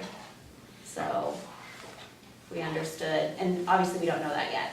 And so I'm just not sure I'm ready to make a decision on whether we sell that until we find out how much it would cost and what all is involved in the old library. Lindsay, have you pulled up the annual cost of routine maintenance and operations of the community center yet? The Rex, yes, actually it was within that letter. It We was saw it was 16 grand. I 16,000 think she's talking about the something. DVC though. Yeah, that was identified if we do not, so we currently just plugged a small dollar amount. Is that just to keep it open? Yes. That 16,000 includes saving up for large projects as well. That's the full amount, because I think the amount just for the utilities and all of that was maybe, and just annual maintenance was only like 7,000, and then there was a larger amount where you are, kind of setting up a fund to fund eventual roof replacement and all of that, right? I don't believe we are doing that within the. So it's 16,000, give or take, is that just utilities only? No. It was utilities, and I believe there is a repairs and maintenance, but Repairs and when, maintenance fund, so. when we're talking repairs and maintenance, we're talking very basic, very minor, a door breaks, we fix it. Not, yes, that's another great example. Got it. Councilmember Rose? Along that same topic, I guess that 2013 report did have an estimate for each building and how much we should be reserving for maintenance. Was anything put away? No, nothing was put away. The other thing is, I was just looking at this, and I'm giving you a copy of it. If anybody wants, I almost think that we just need to provide a copy to everybody, so it's easier for them to carry around and not have to look it on there. But when these were done, the analysis was actually done in 2012, so I'm like, we're 8 years down there. So I was looking, I'm like, why did it say the paint's still good? And I look at the year, I'm like, oh, that was like, if it was painted in 7 and it's 18, you're well into like, repainting, you're at the very end of that life. And so it's hard to know, because it doesn't look like we've done a whole lot of what this plan is said to do. And I don't know why I can't answer to that, other than it's the same place that we're in now. We don't have money we have not chosen to find money for deferred maintenance. Not that we don't have it, but we prioritized other items to fund. But now I think we're at a point where we're all acknowledging this needs to be updated. We need to get costs of what are the costs of keeping the rec center operational? What are the costs of keeping the DVC operational? And we won't be able to answer those questions before this budget cycle is done, because this needs a true updating. And I don't know that even it's something that should be done completely by us. Like, we can do a lot of it, but I think we should probably have a professional come in, that really does just mostly building inspections and maybe have some structural stuff looked at, especially with the DVC, because that's what our building department has said. Sorry, I took a long time. It doesn't appear that we're using it. I'm in favor of selling the rec center. I appreciate being able to go in there, because that helps kind of give us a visual of what the needs are of the building, and seeing, there's definitely some landscaping needs, there's some painting needs, and, and I don't see, if we do need a building for a meeting, we could still go to the fire station, correct? We could, so I don't feel that the need to hang on to it just because then it's another place for us to have a meeting. I think that I'm in favor of selling it. I would like to, and I don't know that we have to decide to sell it for this current budget if we're not planning on using funds. Do we? It's been discussed for so many years, it's probably time, especially To now get it with the done. market Yeah. being uncertain. I'm in favor. I would like a further discussion on whether the council would want to do it through a real estate agent or try and do it through a private sale. But that we can, look into later and discuss later, getting, the details of that. But I'm in favor of selling. Jump in one, just kind of off of something Councilmember Brooks said was, I was just thinking that, I mean, there is no, I know it's been talked about and everyone's kind of like, let's just, make this decision already. But if we did choose to prolong it a little bit until we get more information on all of our buildings, whether or not maybe that doesn't matter, maybe just we want to be done. But my thought was kind of looking off of what the depot generates just based on just simple community rentals. I mean, it seems like if the rec center is rented in the same way just to the community, just like the depot is. And especially if, I don't know if the depot is gonna need to get closed down for a little bit. I'm just thinking that it could help with the maintenance. It would wash it essentially, so I don't know that that would be a huge concern about adding the maintenance to the budget. That just made me think of it, so I just wanted to say that before I forgot. Councilman Fernandez. I think, because we don't really do quite well, but I could be wrong, that we're just doing gangbusters on renting out things and making lots of money, but the tech center was a good example of 10 years of rent, and it all went in one fell swoop just to replace the roof. So if we were going to rent that place out again, I would like it to cover all the expenses and generate income. Generate income for the staff to manage it. 2, that's a consideration. I do not want to hang on to that and see tax dollars flying away, fettered away because we're subsidizing something. That's good. Well, Councilmember Walker. Yeah, I agree on several things that were said here. One thing I agree on is that this is something the council has talked about for years and years and years and sort of been on a track. But I also think it's good to question where that track was going, and if it was well thought out, and what was the vision, if there was even a vision. So I think it's also relevant to question kind of where we are now, and we have new people here now that seem to like to get things done. And not just try to uphold the status quo of how we used to do things, and just try to figure out a third way of moving everything along. To me, I'm not sure what kind of decision you're making here, if you're making a political decision or an emotional decision. But without comparative cost information, I don't think you're making a business decision. And if we had information on the properties we own, how much unfunded liability each of those properties represents, what the revenue potential is, to Dan's point, then you can do some cost comparatives and say, well, maybe this building doesn't need $300,000 worth of work, and maybe it could generate, if the depot generates $13,000, maybe there's a revenue offset, and then maybe a different building might generate more revenue through sales tax if it was a business. I just don't know what type of decision we're making just based on this yes or no. But it doesn't seem to me like a business decision, because you're not making data-driven choices unless you have some information to guide you. Not everyone makes decisions on data. This is legislative that way. That's why. Legislation is what it is. You don't always have the facts, and you can choose not to, or you can choose to expend time and additional resources to get more facts to make better decisions. But to me, just what my gut tells me is that if we sell that building, it's probably not the best business decision.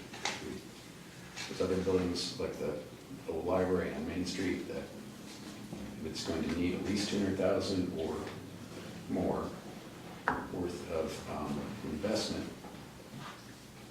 And there's also no long-term plan or vision for that use to fit into. And if it's not generating revenue to support itself, to Diane's point, this should be a scenario and a thought applied to each of our properties. And maybe just because council just only wanted to focus on one thing, that's why for years and years and years, this is the choice you have. But I would like to look at what the comparison would be primarily to this and the library, and to see what would be a better financial decision. That's only if your priorities are for sustainability and making choices based on data and actually trying to create a financial structure here that can be as healthy as it can be. The only thing I know about that is that most people I know who've made good money, made it themselves, or who've gained personal wealth, they didn't do it by accident. Any business that I've known that's been successful does that through sound planning and analysis. They didn't become financially solvent by accident or through emotional reasoning. So I just hope we have good information to make good choices. But if it was me right now, I would just rather hold the cards. Right now.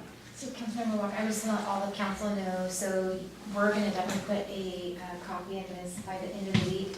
It has the agreements in here, including the depot, in the facility plan, so. Just, I'll put it on the OneDrive. Councilmember Predictor, This is already on the then website. Councilmember Remington. Oh, that's where I got it from. So I would say that the question, who would the question go to for the revenue source of that building? Because until we did a renegotiation of the contract, it was definitely for years and years and years not making any money, costing us money. So I'd like to know then, because we know what the agreement was and what we put into and what it cost, that's pretty clear. That's fact. So I don't think it was a really big amount, but that was the new agreement that we had with the renter. So that would be revenue. That would be the only time in my history that I've been here that I've known that it has revenue. And it did, and that was probably the best revenue producing property that I know that the city actually owned or operated or ever had. But basically, that's their best success that they had from my recollection. So the question is, do we know how much? I mean, just because it had some revenue doesn't justify that we have to keep it. I mean, if the revenue was from nothing or negative to now only 2,000 a year more or 5,000, I don't think that justifies that. Yeah, but I also have to think about kind of the public value and community benefit. And I have to think about choices. So if my consideration would be to sell this building or sell the library, that's what I'm weighing. Those are the two properties I'm weighing. Councilmember Remington. Well, I'm pretty new on it. When I had a chance to walk through the building, it has some limited use. There's very little parking, that is really hit me. You know, there's some street parking, and you could park, I suppose, if Riverview School District was open. But very limited parking. Some of the big questions I was asking myself is, you know, what is that potential public use? I mean, the citizens get a benefit out of it. I don't think we want to be in the business of just running out public buildings to make, even if we were making money, I don't think that's our job. I think that, me personally, the public has a use for the building, and it seems like its design, layout, and age really limited its potential use without a lot of renovation. Certainly the maintenance and utility costs, it's a 1938, I think we heard, so there's, even with some remodels, my walking around and looking, and some of the cracks in the foundation walls, and, you know, there's some minor structural things, but I just would love to get underneath it to see what's going on. I always ask myself, would we buy it today? If we didn't own it, would we try to go out and buy it? Now, we do own it, and there's a little difference. But my sense is that if someone said, hey, that building's available for $400,000, and we walked through it like we did today, we wouldn't be considering buying it. And then finally, I always ask, does it have historical value? Now, the building has history, and I like the looks of it. I think it's a neat old building. I just don't think it has the kind of historical value. We've already, own the old farm, I think that's great. It's got a great view, it's got a lot of history to it. But I think this one has limited historical value for me. And I think we just have a lot of needs as a city. Now, whether we as a council decide that let's put all that money that we might make in sales, and that's our seed money for a new city hall, which I think we all realize we're gonna need in the future. And it's a long ways down the road, but someplace you start to put money aside. And then,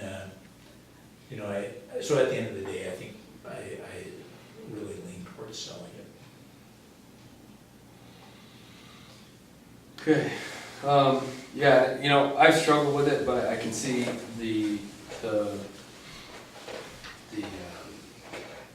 the conundrum that new council members are in terms of, I mean, I think we need to sell something. We have too many buildings. We do have a use. I agree with you on all points, Councilmember Remington, in terms of, you know, yeah, even if you could make money, is that really the business that the city is gonna be in, that public building that they rent out? And I don't think it is. But I think there is a need of the city for a building at this time. And it's currently the DVC, but I think without looking at, you know, I'd be fine with the concept of selling the DVC in terms of it's on Main Street. It doesn't have, it's not ADA accessible. It potentially has other issues that we don't know about. And I think, I mean, I don't know if it's a compromise to say, you know, is there I mean, I do worry that the process to look at all this will take another year, and then who knows what's gonna happen in a year in terms of people's opinions. And it seems as though the immediate question is we need to sell, you know, we need something. We have too much space and too many old buildings, which is older and which is worse, I think. And I think without looking at the two, you're not looking at the whole picture. And I would hope that maybe we could potentially have a more compressed conversation when we get a little bit of information of an inspection of the DVC, perhaps. A short version of the comparison. And I don't know if we've ever looked at selling the DVC or if we have any idea if anybody would even want it. I mean, that would be the problem, but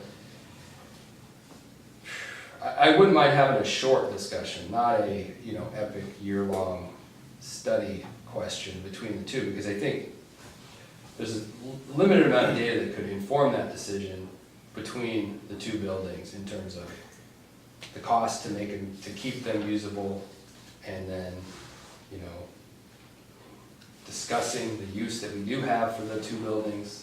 You know, there is one community space, one place for planning commission, one place for a meeting hall. So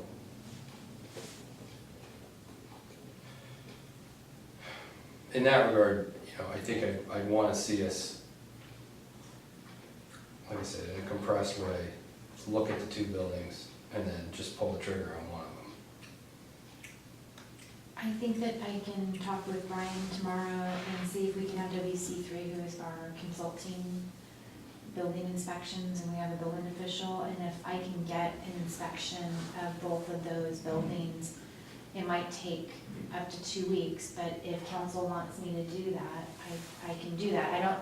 We might have to do a budget amendment to do it, and so that might be something we'd have to add, but I think we could probably have it done.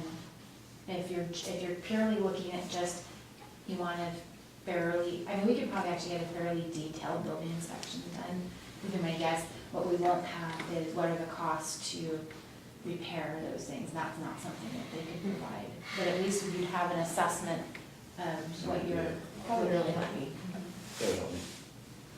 I don't want to prolong this into an epic year-long, as you said. I do wonder if, since this is not tied to the budget, because we aren't using the revenue in the budget, could we have this conversation in January? I don't want to extend it out forever, but we're in the middle of budget, and it seems like this isn't necessarily budget related. And so let's put it on the schedule for January and make sure we get to it and not prolong it. But I would love to wait till January. Because I feel like we're in a lot of pressure to get the budget done. And to your point, there's nothing in that $400,000 that's going to fall apart or not get done or get done in immediate time. So we could just kind of kick the can down the road a bit. Barely, just Barely. tiny. But with good information too. could have better information when we revisit it. I think that'd be helpful for me. I just want to jump in, I'm okay, it feels a little rushed, like I think it's a discussion we need to have, and I don't feel like anyone here wants to like prolong it past. I mean, I think I would be really comfortable having it in January, but I mean, we're going to make a decision on what we're doing. But I just feel like, yeah, there's some things I need to know, because going back to my, really quick, and I'll be done. But my main concern is if we get rid of the one, and then we find all these repairs need to be done, I don't want to hear the justification of, well, we have to now because we don't have another meeting space, but maybe it's, like to what Diane said, maybe that's just not we don't, it's not our concern, there are other meeting areas, right? So it sounds like a discussion we need to have is now the right time, but I get that we need to budget potentially some maintenance. I don't know if it's easy to just allow it to be rented in the same capacity that the depot is to help generate a little something, or if that's too much trouble. Just at the thought of needing to budget maintenance or utilities or whatever for the rec center. We're finishing up the policy right now for our facilities for rental rates, and we should be done with that in the next couple of weeks at the latest. So we could probably do a small revenue projection even for the rec center. I don't want to put too much into it, but we could probably populate it with something. This year, we actually assumed that it was fully rented even the whole year. I don't know how that happened, but it is. And so having the preschool take a little longer down at the other end of the town is actually a big win for us, because we'll actually get another probably almost 2 months worth of rent because we were short on it. But I think in any case, we should probably start to push forward these inspections. Yeah, I like So the that, discussion. because I really like a more detailed one. Maybe we just hit the first three first, which is the rec center, the community center, ABC, whatever we want to call them all, the depot, and then we also are going to be doing an inspection of City Hall for a safety audit, because we're at the point where we want to make sure that building's secure for employees. So that's at least an internal top priority. So I think if we start working towards those and at least start to work on that, it'll give you some good information and that we can bring to council. Because I think it can take time, it can take a little time, but WC3, we've already talked to them about it to come out and start. Seems like there'd be some economy of scale if they come out to look at a few buildings, at least it wouldn't be travel time. Councilman Bennett. So I would agree, yes, moving forward, I think it does impact our budget, because if we discover as we move forward, we own the building, we have to do something about it. So no, I'm really in favor of moving it forward. Tackling it now, I don't want to extend it further out, because we need to know that information. This is a biennial budget, so for me anyways, I need to know now, what are we looking at the future with what we're doing? Are we keeping, are we selling, what kind of maintenance? That decision for all of that has to be done right now for me. So if we go through inspection and start to make the discoveries, that would be really helpful for me in the budget plan.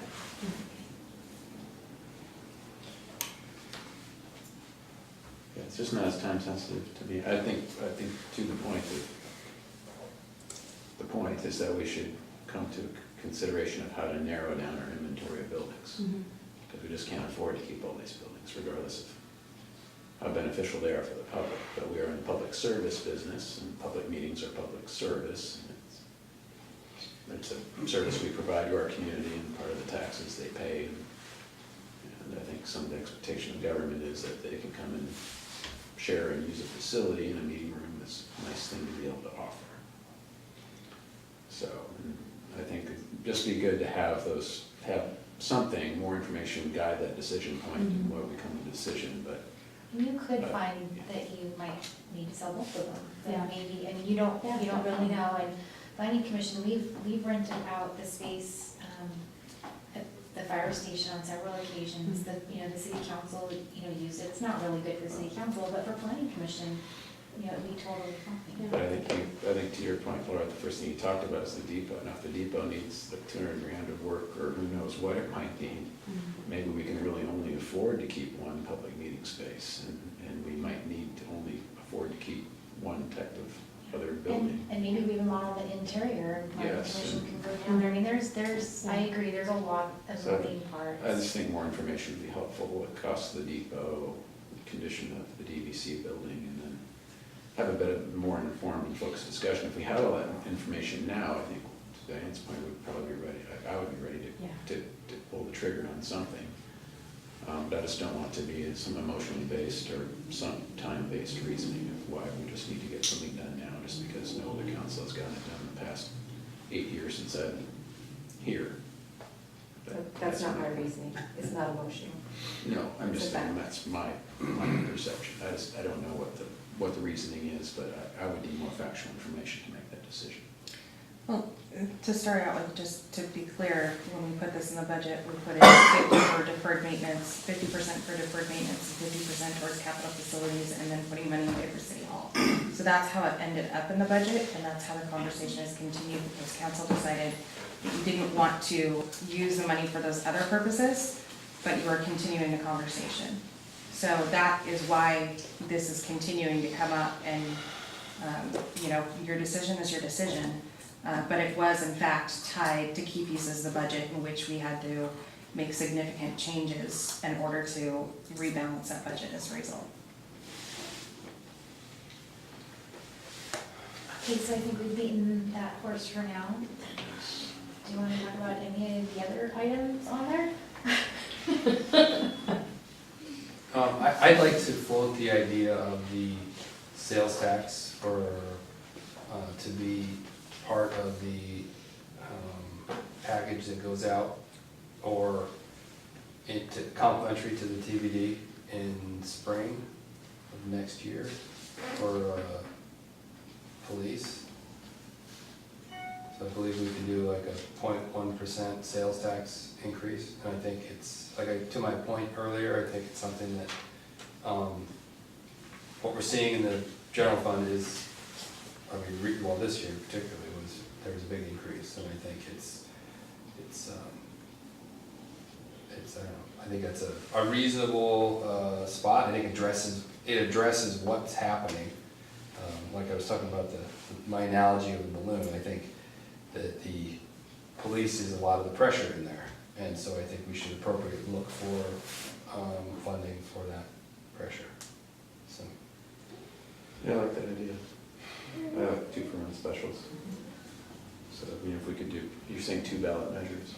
Yeah, I'm not sure how it would look. I've never done this before, but I think the idea of that as a revenue source. As a companion component, because I guess to the cost of getting the ballot measures done, if you want to do 2, the other one's basically free, and if, I think the tax increase is small relative to our population, but could bring in more dollars, and if it's presented that way to the voters, then I think we have a better, more sustainable funding source for police year after year, which is a general fund burden as it is for many cities.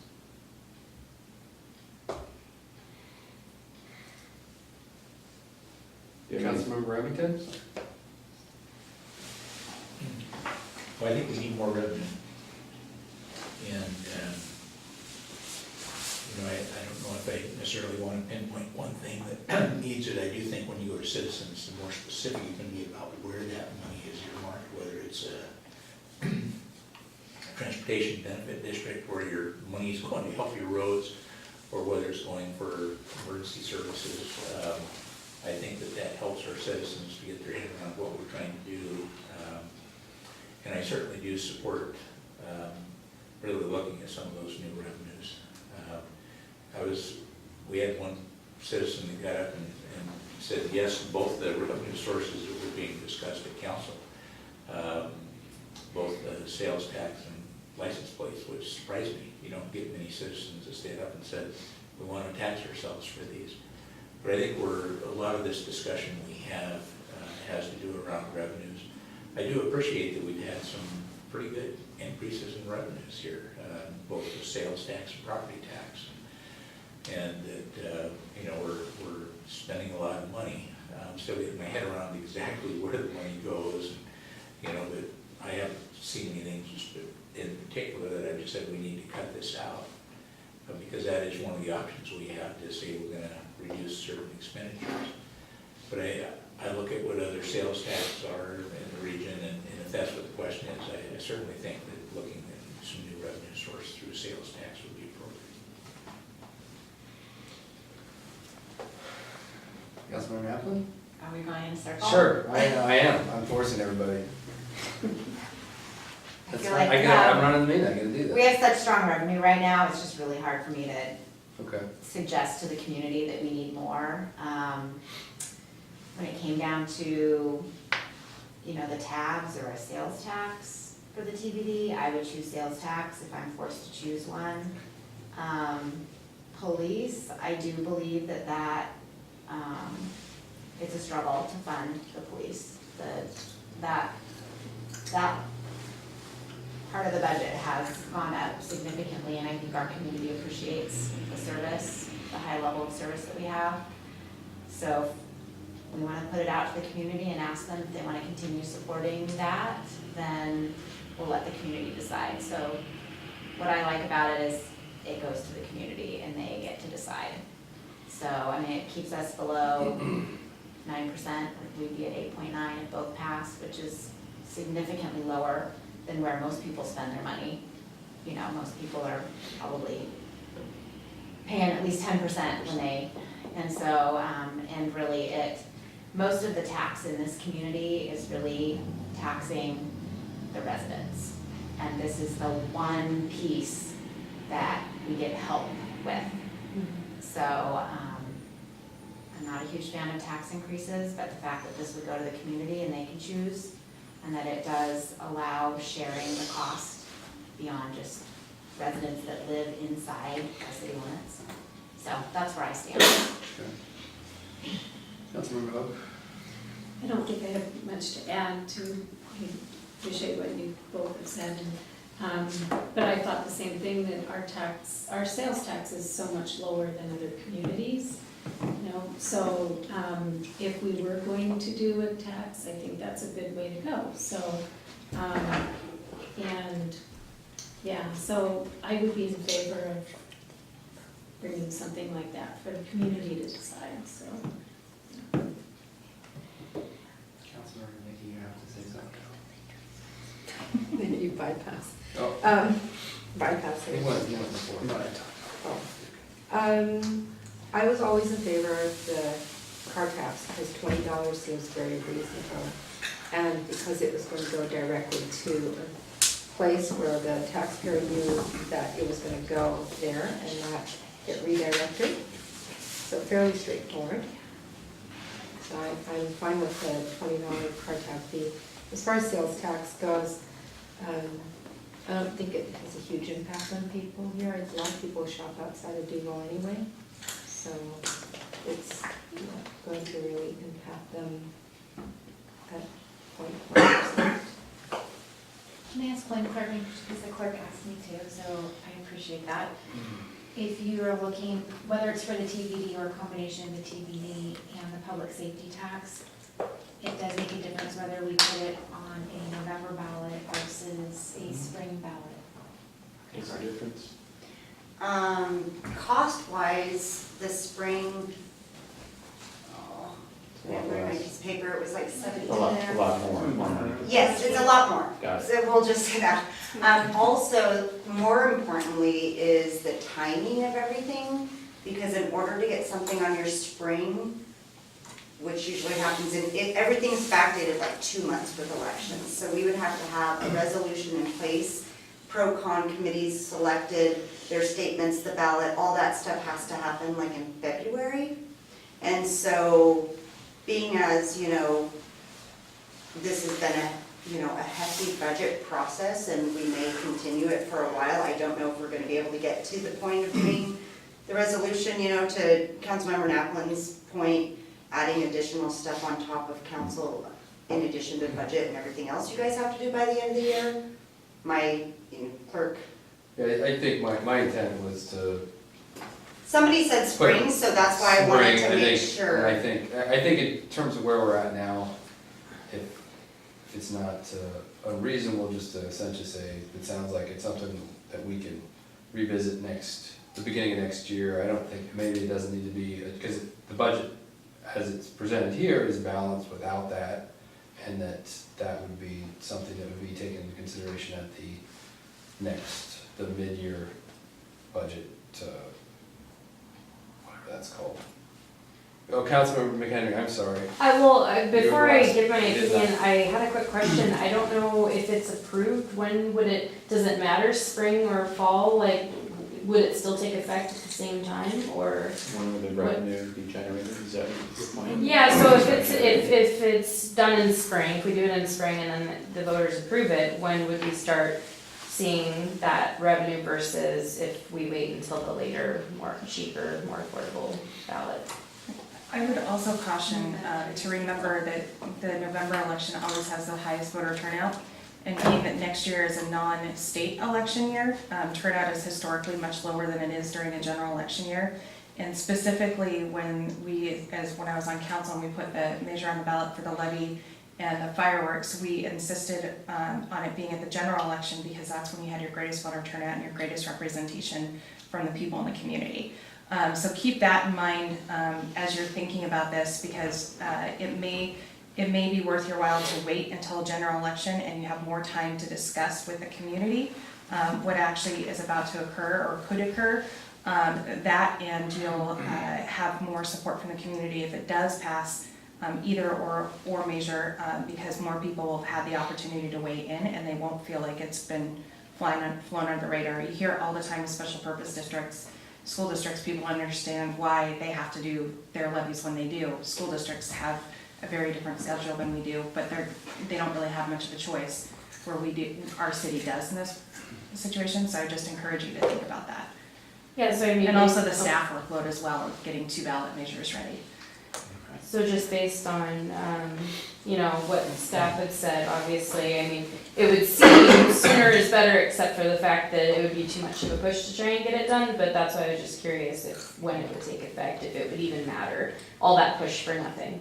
Yeah, the earlier you do it, the earlier you collect it, but if you do it, I know we've done at least the research, if there's a vote next November and it's successful, then we see the revenue in April of the following year. That was for the, It's That was 75. for the tab, right? that was for the tab, but that's technically, no, not a tab, No, it's it's a a sales tab. tax. Oh, okay. So I'm just thinking, It's- My intent was mostly to have the conversation, that we talk about it, and that we're looking out towards the end of 2020 and the beginning of the next biennial budget. Because I think it's gonna be a continuing issue, and being able to figure out different revenue sources. So I don't think we need to decide, come to a decision now. That's my thought, it seems to be removed from the budget discussion right now to get through the budget, but it would be definitely a legislative priority to get through.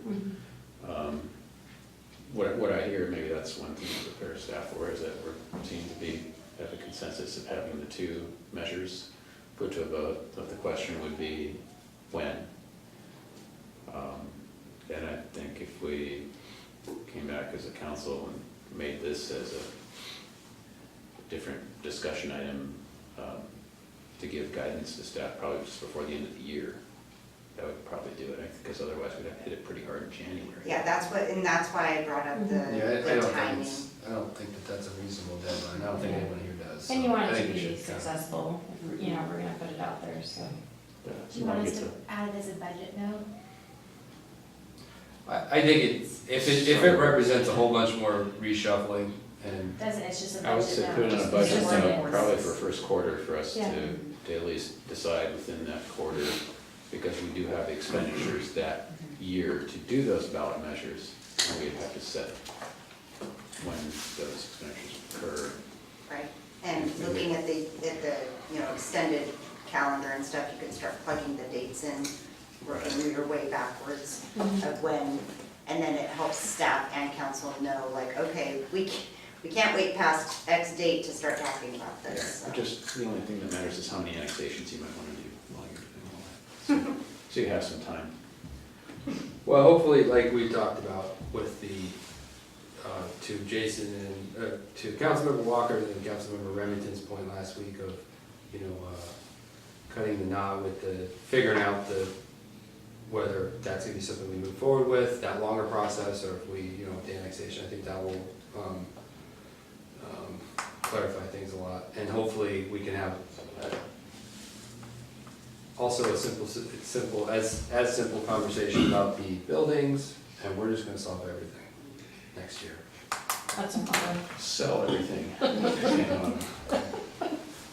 Alright, are we done? So I will just rip the Band-Aid off, because one thing that is important is essentially the FTEs, and so I'd like to have some discussion around that. They are currently within this budget as it's being presented, but I'd like there to be some discussion around that, just to make sure everybody's. That's a good question, because that's the same question I had, is what I asked during their presentation was, because it was stated that the reasoning was two things, but I understood, level of service of the weekend for parks. And then also, because it would decrease overtime. Because it's, we're talking about additional FTE, right? There's two FTEs. Well, buildings, okay, we're talking about the parks one. So, is there a justification or indication in the expenditure of overtime that indicates that there's a level of service need for that employee that is being taken care of now through overtime? Is there overtime being spent that would go down if we added that FTE? So at the last meeting, they did do a presentation based on parks and essentially gave the history of the area that they're covering for parks and how it's changed, but how the FTEs have not changed in order to reflect the increased park acreage that they are taking, that they're responsible to take care of. And so that was the approach that they took to Well, tell my them. question was just about dollars. Is there an overtime, how much overtime is being expended by parks right now? Every time there's a call out on a weekend, That's it's overtime. minimum 3 hours overtime pay. Even if the employee is only out for an hour, it's a minimum overtime call of 3 hours. Okay. And you cannot require a union employee to go out on overtime if they choose not to. So there's always a possibility of folks deciding that they do not want to do the call outs on a weekend after a full work week. Understood, that's not my question. My question is how much? Because I can compare that against how much it would cost to have full another FTE. So within just the general fund of parks, it's just shy of 69, or 5,900, just shy of 6,000. Of what we think we're gonna end the 2018 year in that estimate. To answer your question, Councilman Moore, I don't think we have adequate data to provide you for that. I Okay, just you don't know- track the I overtime? know. Okay. That is something that we have asked park staff to do because they are definitely saying that there are things that are not gonna be able to get done. And we have asked them to track that specifically as far as maintenance schedules and what have you. If it means skipping a lawn mow for a week and the grass grows longer, we want to know that because that will help us better deploy people in the future as well. Yeah, it's a simple staffing thing to me. It's because I have folks, and some of them are contract and hourly, et cetera, but that, I understand it's inconvenient for an employee to be called in on a weekend to do something, but they're also paid to do that. There's a lot of things we have to do in our jobs that might be inconvenient, but the basis of cost and the very simple financial rational understanding of when I would want to add another employee for my business would be, does the overtime or the efficiency actually drive the need for that new FTE? And I think they had in their budget narratives, the history that they've been saying that there's a staffing shortfall in that. Well, they said specifically overtime. That was what I recall, the So- specific term they used. Yes, They also came back and talked to council last week. They've also shared with staff, they emailed it to us, which is, they've been for the last at least year tracking their time towards the parks, and so we're gonna put that on the shared drive. Internally, what Public Works has said, and even individual staff members within Public Works is I don't think, like, even if you look at like what the overtime is, it's mainly just call out. Because if it's getting called out for the parks on the weekend, that is automatically overtime, or during the work week. But what we're trying to figure out as well is how are they switching around all of their other duties, and what are they getting done or not done that are on those lists for other infrastructure in the city, which would be the utilities and the streets. And I don't think we have 100% idea about that right now, but we do actually have an active spreadsheet that they've shared. Again, this is a really simple way to think about it. The way that would show itself financially would be in overtime. If you have a level of service demand that exceeds the capacity of your resource group, then you should see that reflected in overtime. Unless work's not getting done. Councilmember Remington, sorry, I called him first, Matt. You good? Go ahead. One of the factors that I tried to find out from the employees was just that very question. Is there just a lot of work that, a lot of overtime that we're expending? But because we've been using some of the Public Works folks to go out and mow lawns, they've been doing that, and that didn't generate overtime. But what it did do is a deficit in doing hydrant, they go out and do hydrant flushings and other things for the water system, and they're about 2 months. I understand. So I think that there's some work that's just been delayed in other areas to be able to keep up, especially during the summertime on the parks. So I think it's while the overtime, I think, is an absolute way to help gauge that, but I think there's other things that are going on in the city that has caused us to use employees that were available to get some immediate needs done in the park. Where we had the parks employees, those that were doing utility work would be doing those other. Well, some information on the resource allocation and what would be efficient. Any information would help. But again, I don't know what kind of choice there has to be made without information. If you want me to just make an emotional decision, I can do that. Councilmember Nicky. So I agree with your point, Councilmember Remington, because I do recall in their presentation way back, when we were at the BDC, that I thought we were looking at when they did the presentation was the idea that we had people who are not supposed to be really spending their time weed whacking and all that to do the jobs that they're qualified to do. And what I understood was in the FTE, we're trying to get, that lower paid person to do that type of work so that we're making sure the other areas are being addressed that really need to be addressed for infrastructure, that sort of thing. So that was my understanding. Also, the consideration for when we put in the new Main Street, and we hadn't really planned out, all the maintenance on that as well. That has added, including our parks. So that's the way I saw the FTEs as far as why we were looking at it and meeting that.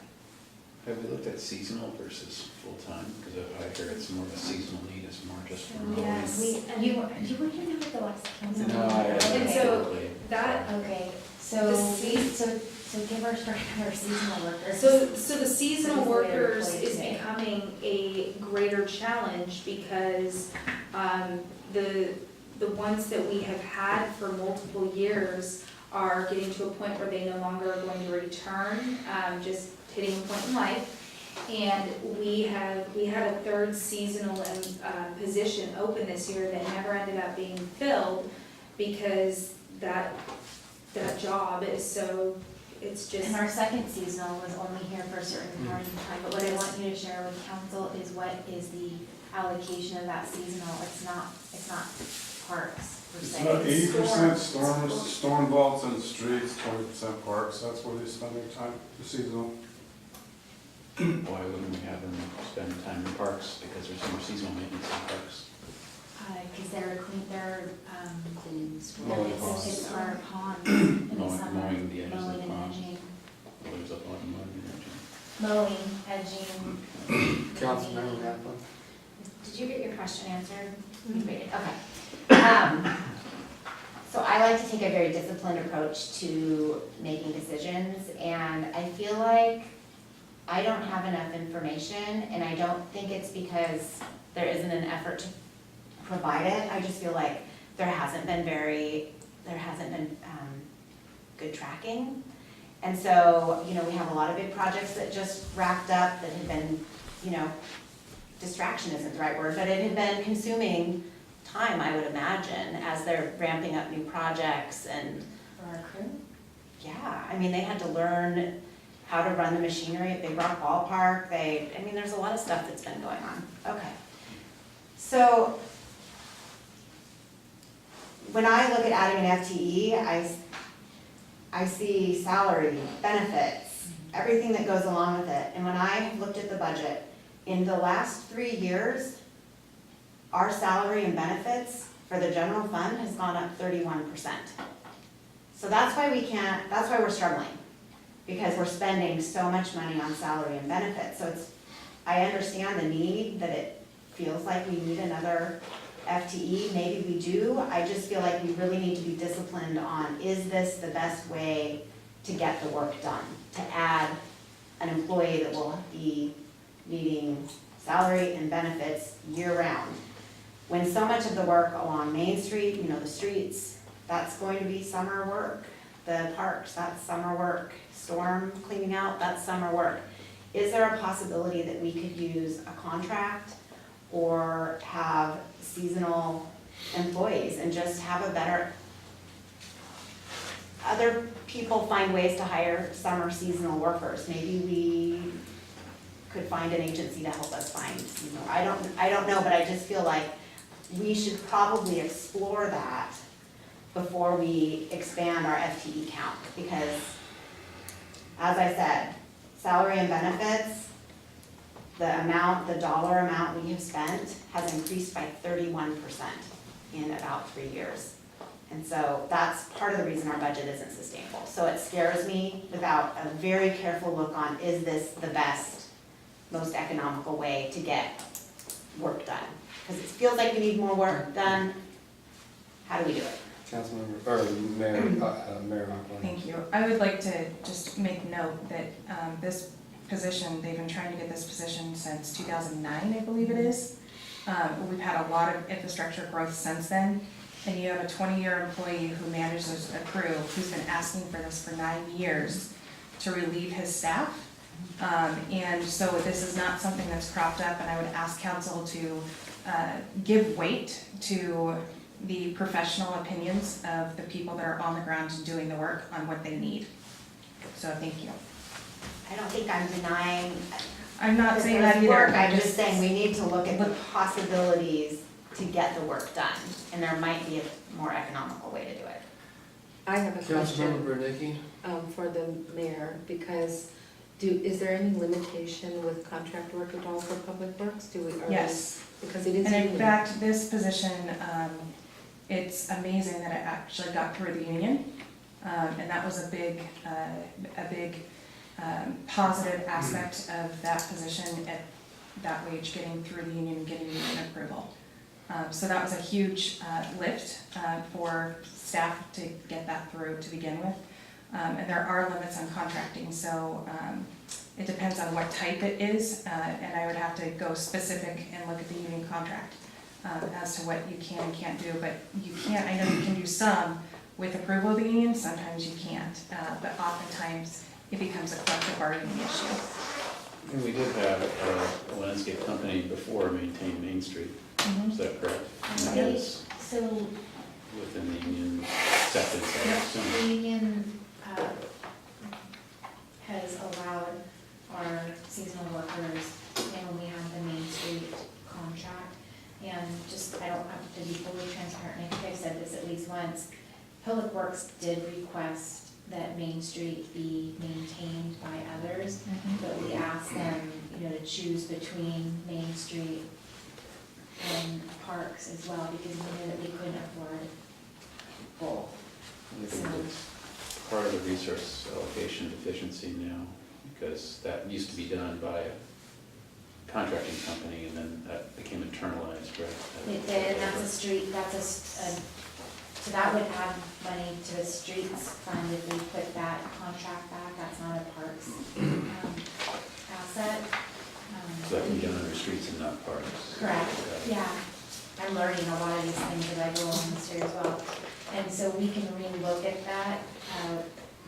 It was nice to have that part of Main Street done, and I don't think it was tremendously expensive, but now we've added probably, I don't know, 2/3 of a mile, Right. so. Well, my thought would be, because I like trying to put ideas, but I understand the need and what executives telling us, I think is correct in that the staff want that. Better capability and capacity. But I think it's our job to look at what the options are to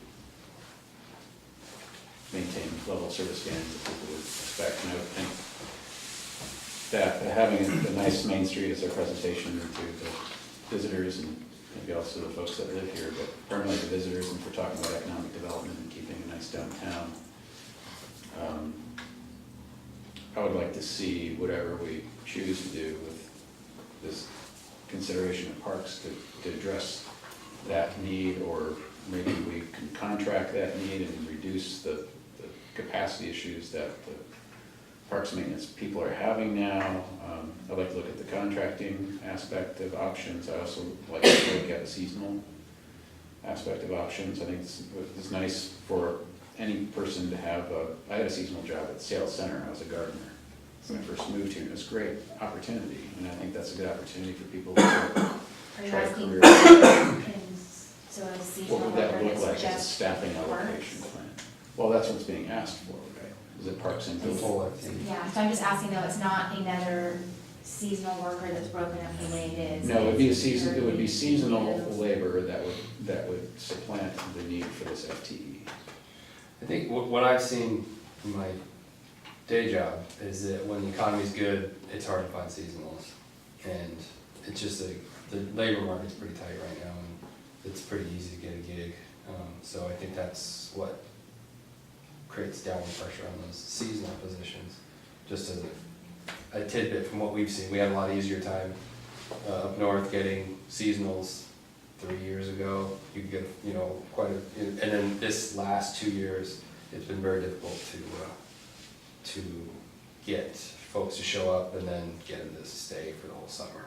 So it's not super reliable, but it is a benefit in that they're less expensive.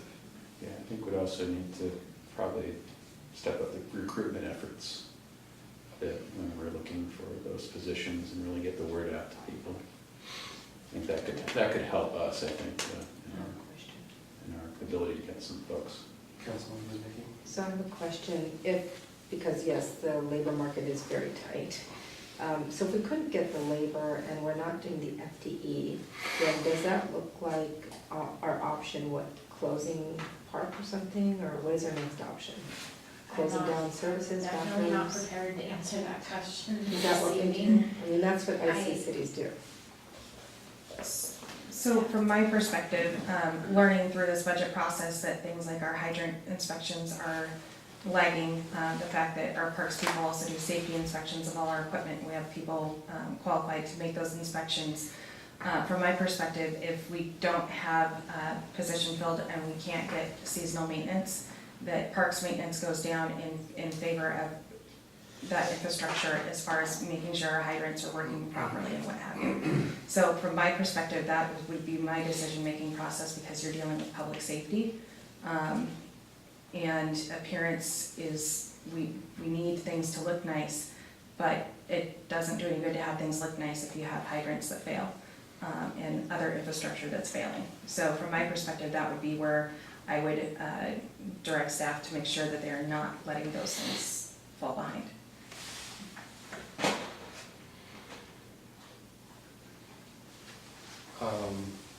I'm going to say something unless somebody else has something to add. I am sympathetic again to the kind of questioning of the positions, because I think it's, you know, Ronald Reagan said, trust yet verify, and I think the difficult thing is that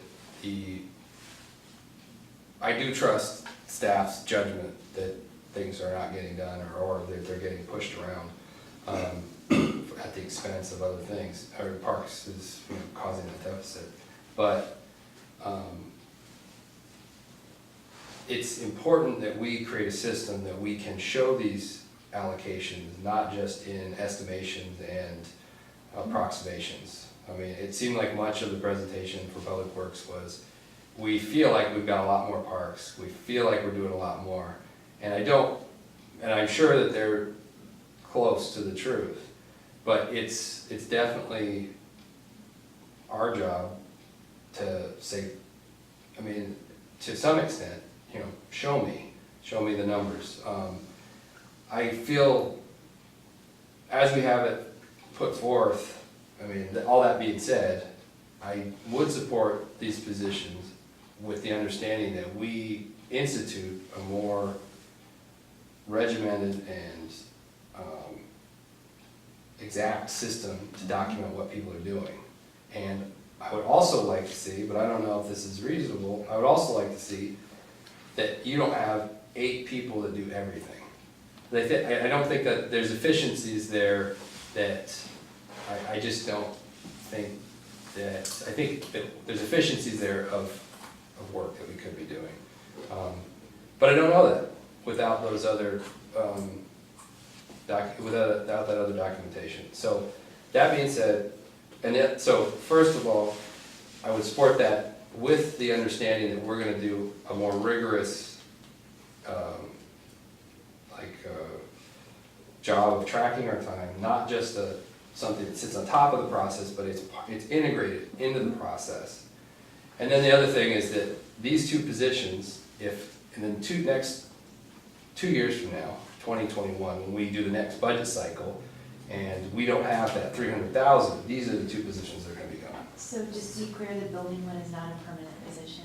So, and I think that that's being honest, really, and just being honest to the nature of things, and I think for those 2 reasons, if I could get that sort of, you know, I guess, promise, that it's something we're gonna work on, I'd be comfortable with them where they're at, especially because building is, you know, it's supported by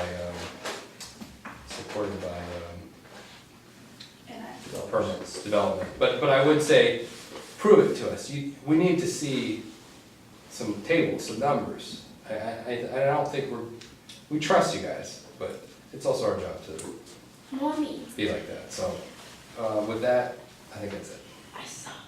So on that building position, I should have corrected this. It's technically only 50% building, 50% utilities. So they're doing both kinds of inspections. They're doing the building inspections, and in addition, they're doing the utility inspections. And we have identified that due to the fluctuations in the demand potentially for this, that we've outlined that it is a temporary 2-year position, and we would write a job description essentially around that. But I think any money we invest in inspectors pays back in spades, because what they put in the ground, if we don't have sufficient people on the ground to make sure that what's going in the ground or what's being built, it really is worth having that be in place. Right. I have a question on how that building position is paid for. Is it permit fees and things that would pay for that position? So the need is there because of building, and the builders are paying money in through the permit process to pay for that position. If building goes down, we need less inspections, that position goes away. Is that the way it's set up? That's how. It's a 2-year position, and so it would be for 2 years. If an emergency came up and we had to eliminate it, then we'd have to talk about that at that time. The utility inspections aren't necessarily full cost recovery, because utility inspections can be, you know, general public works projects as well, so and even building, but in general, it should be passed through.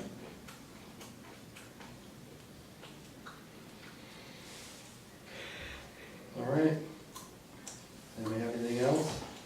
Of the kind of requests that I've heard tonight based on, toward the new FTEs, on your list, Laura, I was gonna ask what is reasonable for us to expect to hear back on? Or, some of the requests about like how much would, what about contracts, things like that. I mean, is that all relatively Easy? not easy, but doable? I mean, what I'm asking is, out of the requests made or things mentioned, what can we expect to get back in terms of information before we make the I decision? can,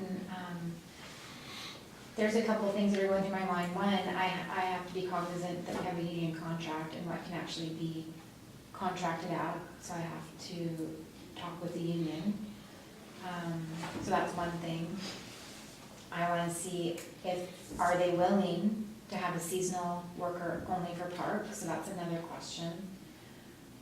I also wanna look at, what would a contract look like for doing Main Street landscaping? I heard through the grapevine that actually might have to be a prevailing wage contract now, because it's part of our street program. So I don't know, I'll have to confirm that. I know my eyebrows were doing the same things, I wasn't sure. And so I have to just do some more research with Public Works. But I don't know that we could have all of that done by next week, because we'll have to have somebody come out and give us probably a couple bids. Yeah. Well, I think focusing on that item specifically, when would that position, then, they would want to fill that position right away? The parks position we funded mid-year. Okay, so I mean, we could put a budget note on it, be persuaded to provisionally approve that if we would look at what our options are. My thought would be, I'd like to know what the contracting allowance would be. What I really like to achieve is a better look for Main Street. It just doesn't look as good as it had in the past when it was professionally maintained more frequency. I'm wondering if you could free up resource capacity by doing that a different way. That might help to backfill some resource need elsewhere. And then lastly, the seasonal positions. Now, seasonal positions, are they by nature temporary? They're just year to year, right? It's a number of hours, actually. 693 hours a year. Right, so, For time okay, two. I mean, If they work more than 300 and something, they have right to be in the union. okay. They But have to actually pay to the union, it's part of the agreement that the city has to allow them. Would the union dictate if we could hire another seasonal? And wouldn't that be a management decision? We have to potentially bargain impacts, because if there's a position that's available that's within a job description, and there is, and we're saying that we're going to contract out that entire position, there is something that we have to. But if you were to hire another seasonal, I mean, I guess it's a question that sounds like. my thought would be, FTE, just like when I hire somebody, I mean, I've got to make sure I pull them to work to keep them afloat and they become a long-term asset that I've got to make sure I provide for. I also have contract people. That's mostly, I hire contract people that want to be contract people, which I think there are those folks out there. I mean, for us, it could provide a lot more flexibility in contraction strategy. We are not going to be, riding on unicorns over rainbows with economic predictions forever, right? Things look a little shaky right now, that's all I'm saying. That we could even, I don't know what the cost balance is, but for this FTE, I mean, could we even do 2 seasonals during the summer, get a lot more done for the cost of that 1 FTE? Those people are year to year, we don't have the long-term employee obligation as we would with a full-time bargaining employee. I think it could create more service capacity during the time of the year if we might need it. It would give us the flexibility where if we are heading to a contraction, we don't have to let go of, we don't have to do some severe staffing readjustment through bargaining employees, full-time employees. So we'd be looking at, instead of 2 seasonals, 4? Okay, so you need to write these down. We could hire 4 seasonals with the FTE Well, Total. allocation. if you don't, right now we have, like, without the parks person in general, we've kept our 2 FTEs. If we have a parks person, we have 1 seasonal, and 3 and 2. so we can start 3 and 2. 3 and 2. And technically, within our union agreement, to be fully transparent, we have completely worked with our union representative on this though. That our union agreement states 2, they have always worked with us and allowed us to have 3. That's the variance there. Allowed us to have 3 seasonals? Are we sure that Correct. that's something we need to negotiate? How many seasonals we hire? Uh, I mean, I think that's another question, I think separate from this conversation. But I think it's an important thing to distinguish between, management decisions and, whether we bargain away management decisions. I can't speak to, I've been too involved in negotiations, but I know it's scary. So I feel like, council member, does anybody have any other comments on the FTEs? No, just like more options, but like I said, if we're down to the wire and we can't figure all this stuff out now, this is like a first quarter decision, we could revisit this with a budget note to compare options before the hiring stuff. What was the hire date? June. It was, and that's what's in the budget, as an assumption that it was only for a year and a half. We didn't make that change, that's how we came out of the Okay. first time. Sure. But what would happen is we would go out in March, and it takes about 3 months to recruit. You'd want to be recruiting that much. So, I'm trying to make sure that we got what's needed, because you're doing the budget. And these are 2 new FTEs that are either in or they're out, and we're kind of asking for additional information. Is this something that we should say, let's tentatively approve this? That's what I'm hearing, as long as we get the information that we need to make sure we've looked at all the options with seasonal, whether we hire it out to somebody else to do the work, or whether the FTE is, the most reasonable way to go. Because we wouldn't be spending any money on the parks one for 6 months, is my understanding. And the building one, I haven't heard anyone say we didn't necessarily need that. I mean, it sounds like that would be leaning towards for the building. So, but for budget purposes, because you need to move forward, yeah, what you need, I guess what I'm asking.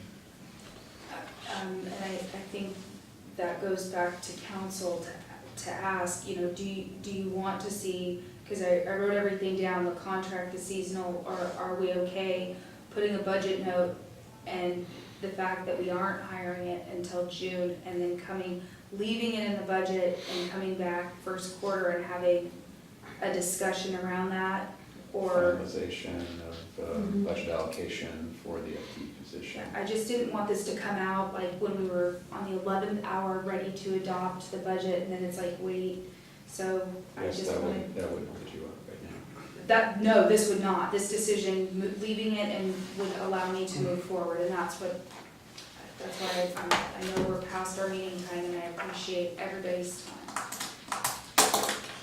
I'm comfortable with doing it with the budget note. Is that kind of what you need to know right now? I don't know if that would also help take some pressure off trying to answer these questions with everything else that's going on. Right. We could probably get you some more holistic answers if we had a little bit more time, and we're rushed, naturally, right? Can I ask Councilmember Walker, since you're the one that proposed it, would you please send Laura, Lindsay, Carrie, and I some draft language for what you'd like to see Oh, the in the budget note, note. please? Yeah, it would be broad, but it would just be Yeah. to schedule final approval with council as a legislative action. I'll just leave it broad like that. regarding the finalization of the budgeting, allocation for the FTE, and consideration of other options, contracting and seasonal employment. Is that general enough? Can you send her an email with that? Yeah, I'll send it. And I think that opens a bigger door to say that if there's budget notes that you feel that you would like to see within the finalized budget, we are completely open to your suggestions. If you feel that something's significant enough to tie it to a budget note, we're open to hearing that. And So please, if you'll email myself or Carrie, would you like to be CC'd on that too? Yeah, just to keep in the Addition? loop. Okay. And probably Matthew as well. So the other thing I'd like to ask in general, and I think we need to set a deadline for this, is we've had lots of discussion about things that people want to see the budget notes on. And budget notes are a good thing because they help remind people what we're supposed to be doing with things, and that's a good historical perspective as well. So we may not have been able to track everything. We're doing our best. But if you've already got something that you want a budget note, if you can please email that to us so we can make sure it gets in the ordinance. Because staff is gonna have to start writing the actual budget ordinance pretty soon. And we wanna make sure that we don't miss anything. So if you've got things that you want to propose, bring them forward and we can bring forward a packet of proposed budget notes, and council can go one by one and make sure that you're all okay with them. But if we can collate them all, then we can have a discussion at a council meeting or a CAL about them. Can I ask one question? So on the items that we didn't have resolution on this evening necessarily were those items that you using the year-end fund balance. I'm assuming you're gonna wanna come back and talk about those next Tuesday. And what do you need from us? What work do you need us to do between now and then on those items? I don't think, I'm just gonna look and see how the change from the previous one to this one, and just delve into it and try to sort that out, so. That's on I me. think, I don't know if we answered the question because it's confusing about basically what the impact was of the TBD to the end fund balance, if there's some nexus there. So, did we get that question Well, answered? I was posing the question, it wasn't, I understood what I was talking about, Yeah. and I wasn't really, I understood how the TBD was taken out, and I got that part, so I just have to delve into the numbers and see where, I'm comfortable, I don't need anything on that. I think the one thing that council needs to think about for next Tuesday though is how, if you're using fund balance, do you want it only for one-time items, or are you okay with it for one-time items and those other items like for building maintenance, O&M, it's not necessarily one-time items? Or do you want it a hybrid? One, no, yes, because that's gonna be critical for us to produce the third budget. And I'm not asking for a decision tonight, but I just am asking you to go back and think about, you know, if you're like no to the O&M, then our job is to bring forward one-time items. And then if you're like, you know, we can do a combination of both, we just need to know what you're looking for long-term. I did not feel there was any consensus on that particular item. Yeah. I guess we could just maybe go around the room then and just come to a consensus if we're okay with the use of ending fund, or if it should be split, that's fine with me. I think, we're kind of shifting towards making all these decisions right We don't now. have to make it tonight, I'm just asking you to think about it and be prepared to talk about it on Tuesday. Because then after Tuesday, you know, we've got about a week to get that third budget out, and then we know that if we have to unplug certain items.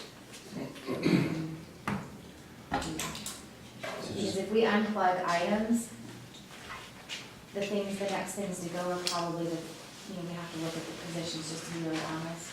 Well, so just bring yes, nos the next week, think about in terms of yes and no's. We'll get there. We're incrementally closer. You're reading me so well. So one last note, I had one thing that I made out there. I think that looking at this, I would like to see us only do compensation adjustments, staff allocations and stuff at the budget time or at the annual budget review. I think having it, like to Jennifer's point about increases in costs as it pertains to salaries and benefits, I think out of context of the budget, it's hard to say whether we can afford it or not. And so I would like to see in the future that we have those types of conversations at the budget, at the biennial budget or at the annual budget time, in congruence with that discussion. Because that's the bigger discussion of what we can afford. So that's it. All right, I'm gonna adjourn the meeting.